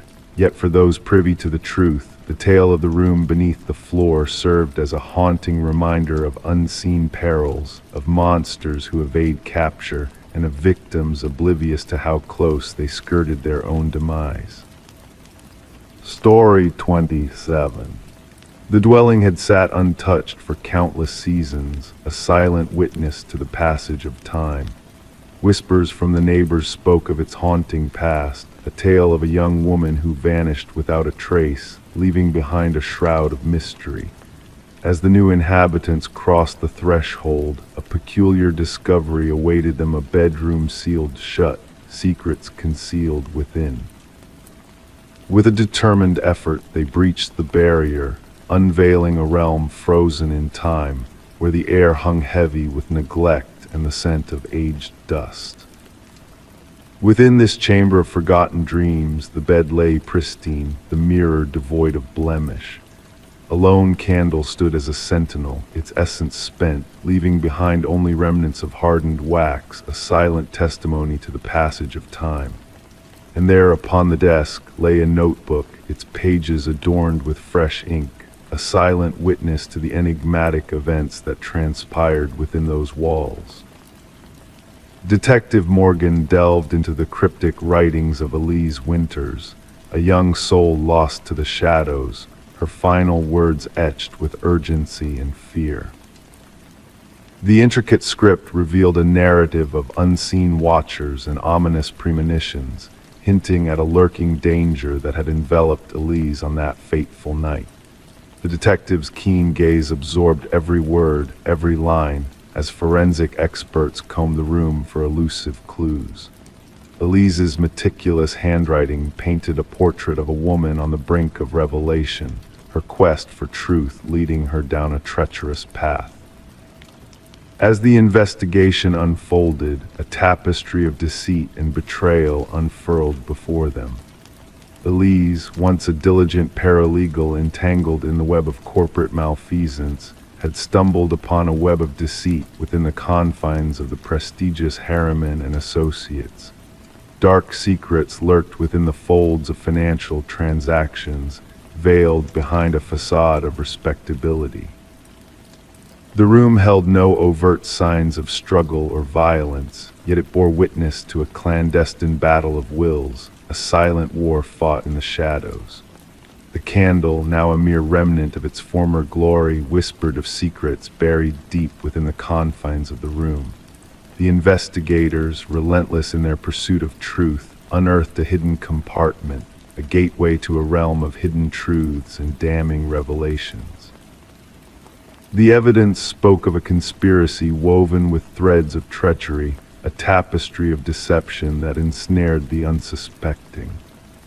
Elise's quest for justice, though cut short by the hands of malevolence, found voice in the echoes of her final writings, a legacy of courage and defiance against insurmountable odds. As the tendrils of corruption unraveled, justice found its mark, casting light upon the shadows that had long obscured the truth. The once empty room now stood as a testament to Elise's unwavering resolve, a beacon of hope in a world shrouded in darkness. The phantom whispers of the past echoed through the halls, a reminder of the price paid for seeking truth in a realm of lies. And so the house stood silent once more, its walls imbued with the echoes of a life lost but not forgotten. The flickering light in the upstairs window danced like a spectral flame, a beacon of remembrance for the young woman who dared to challenge the forces of corruption.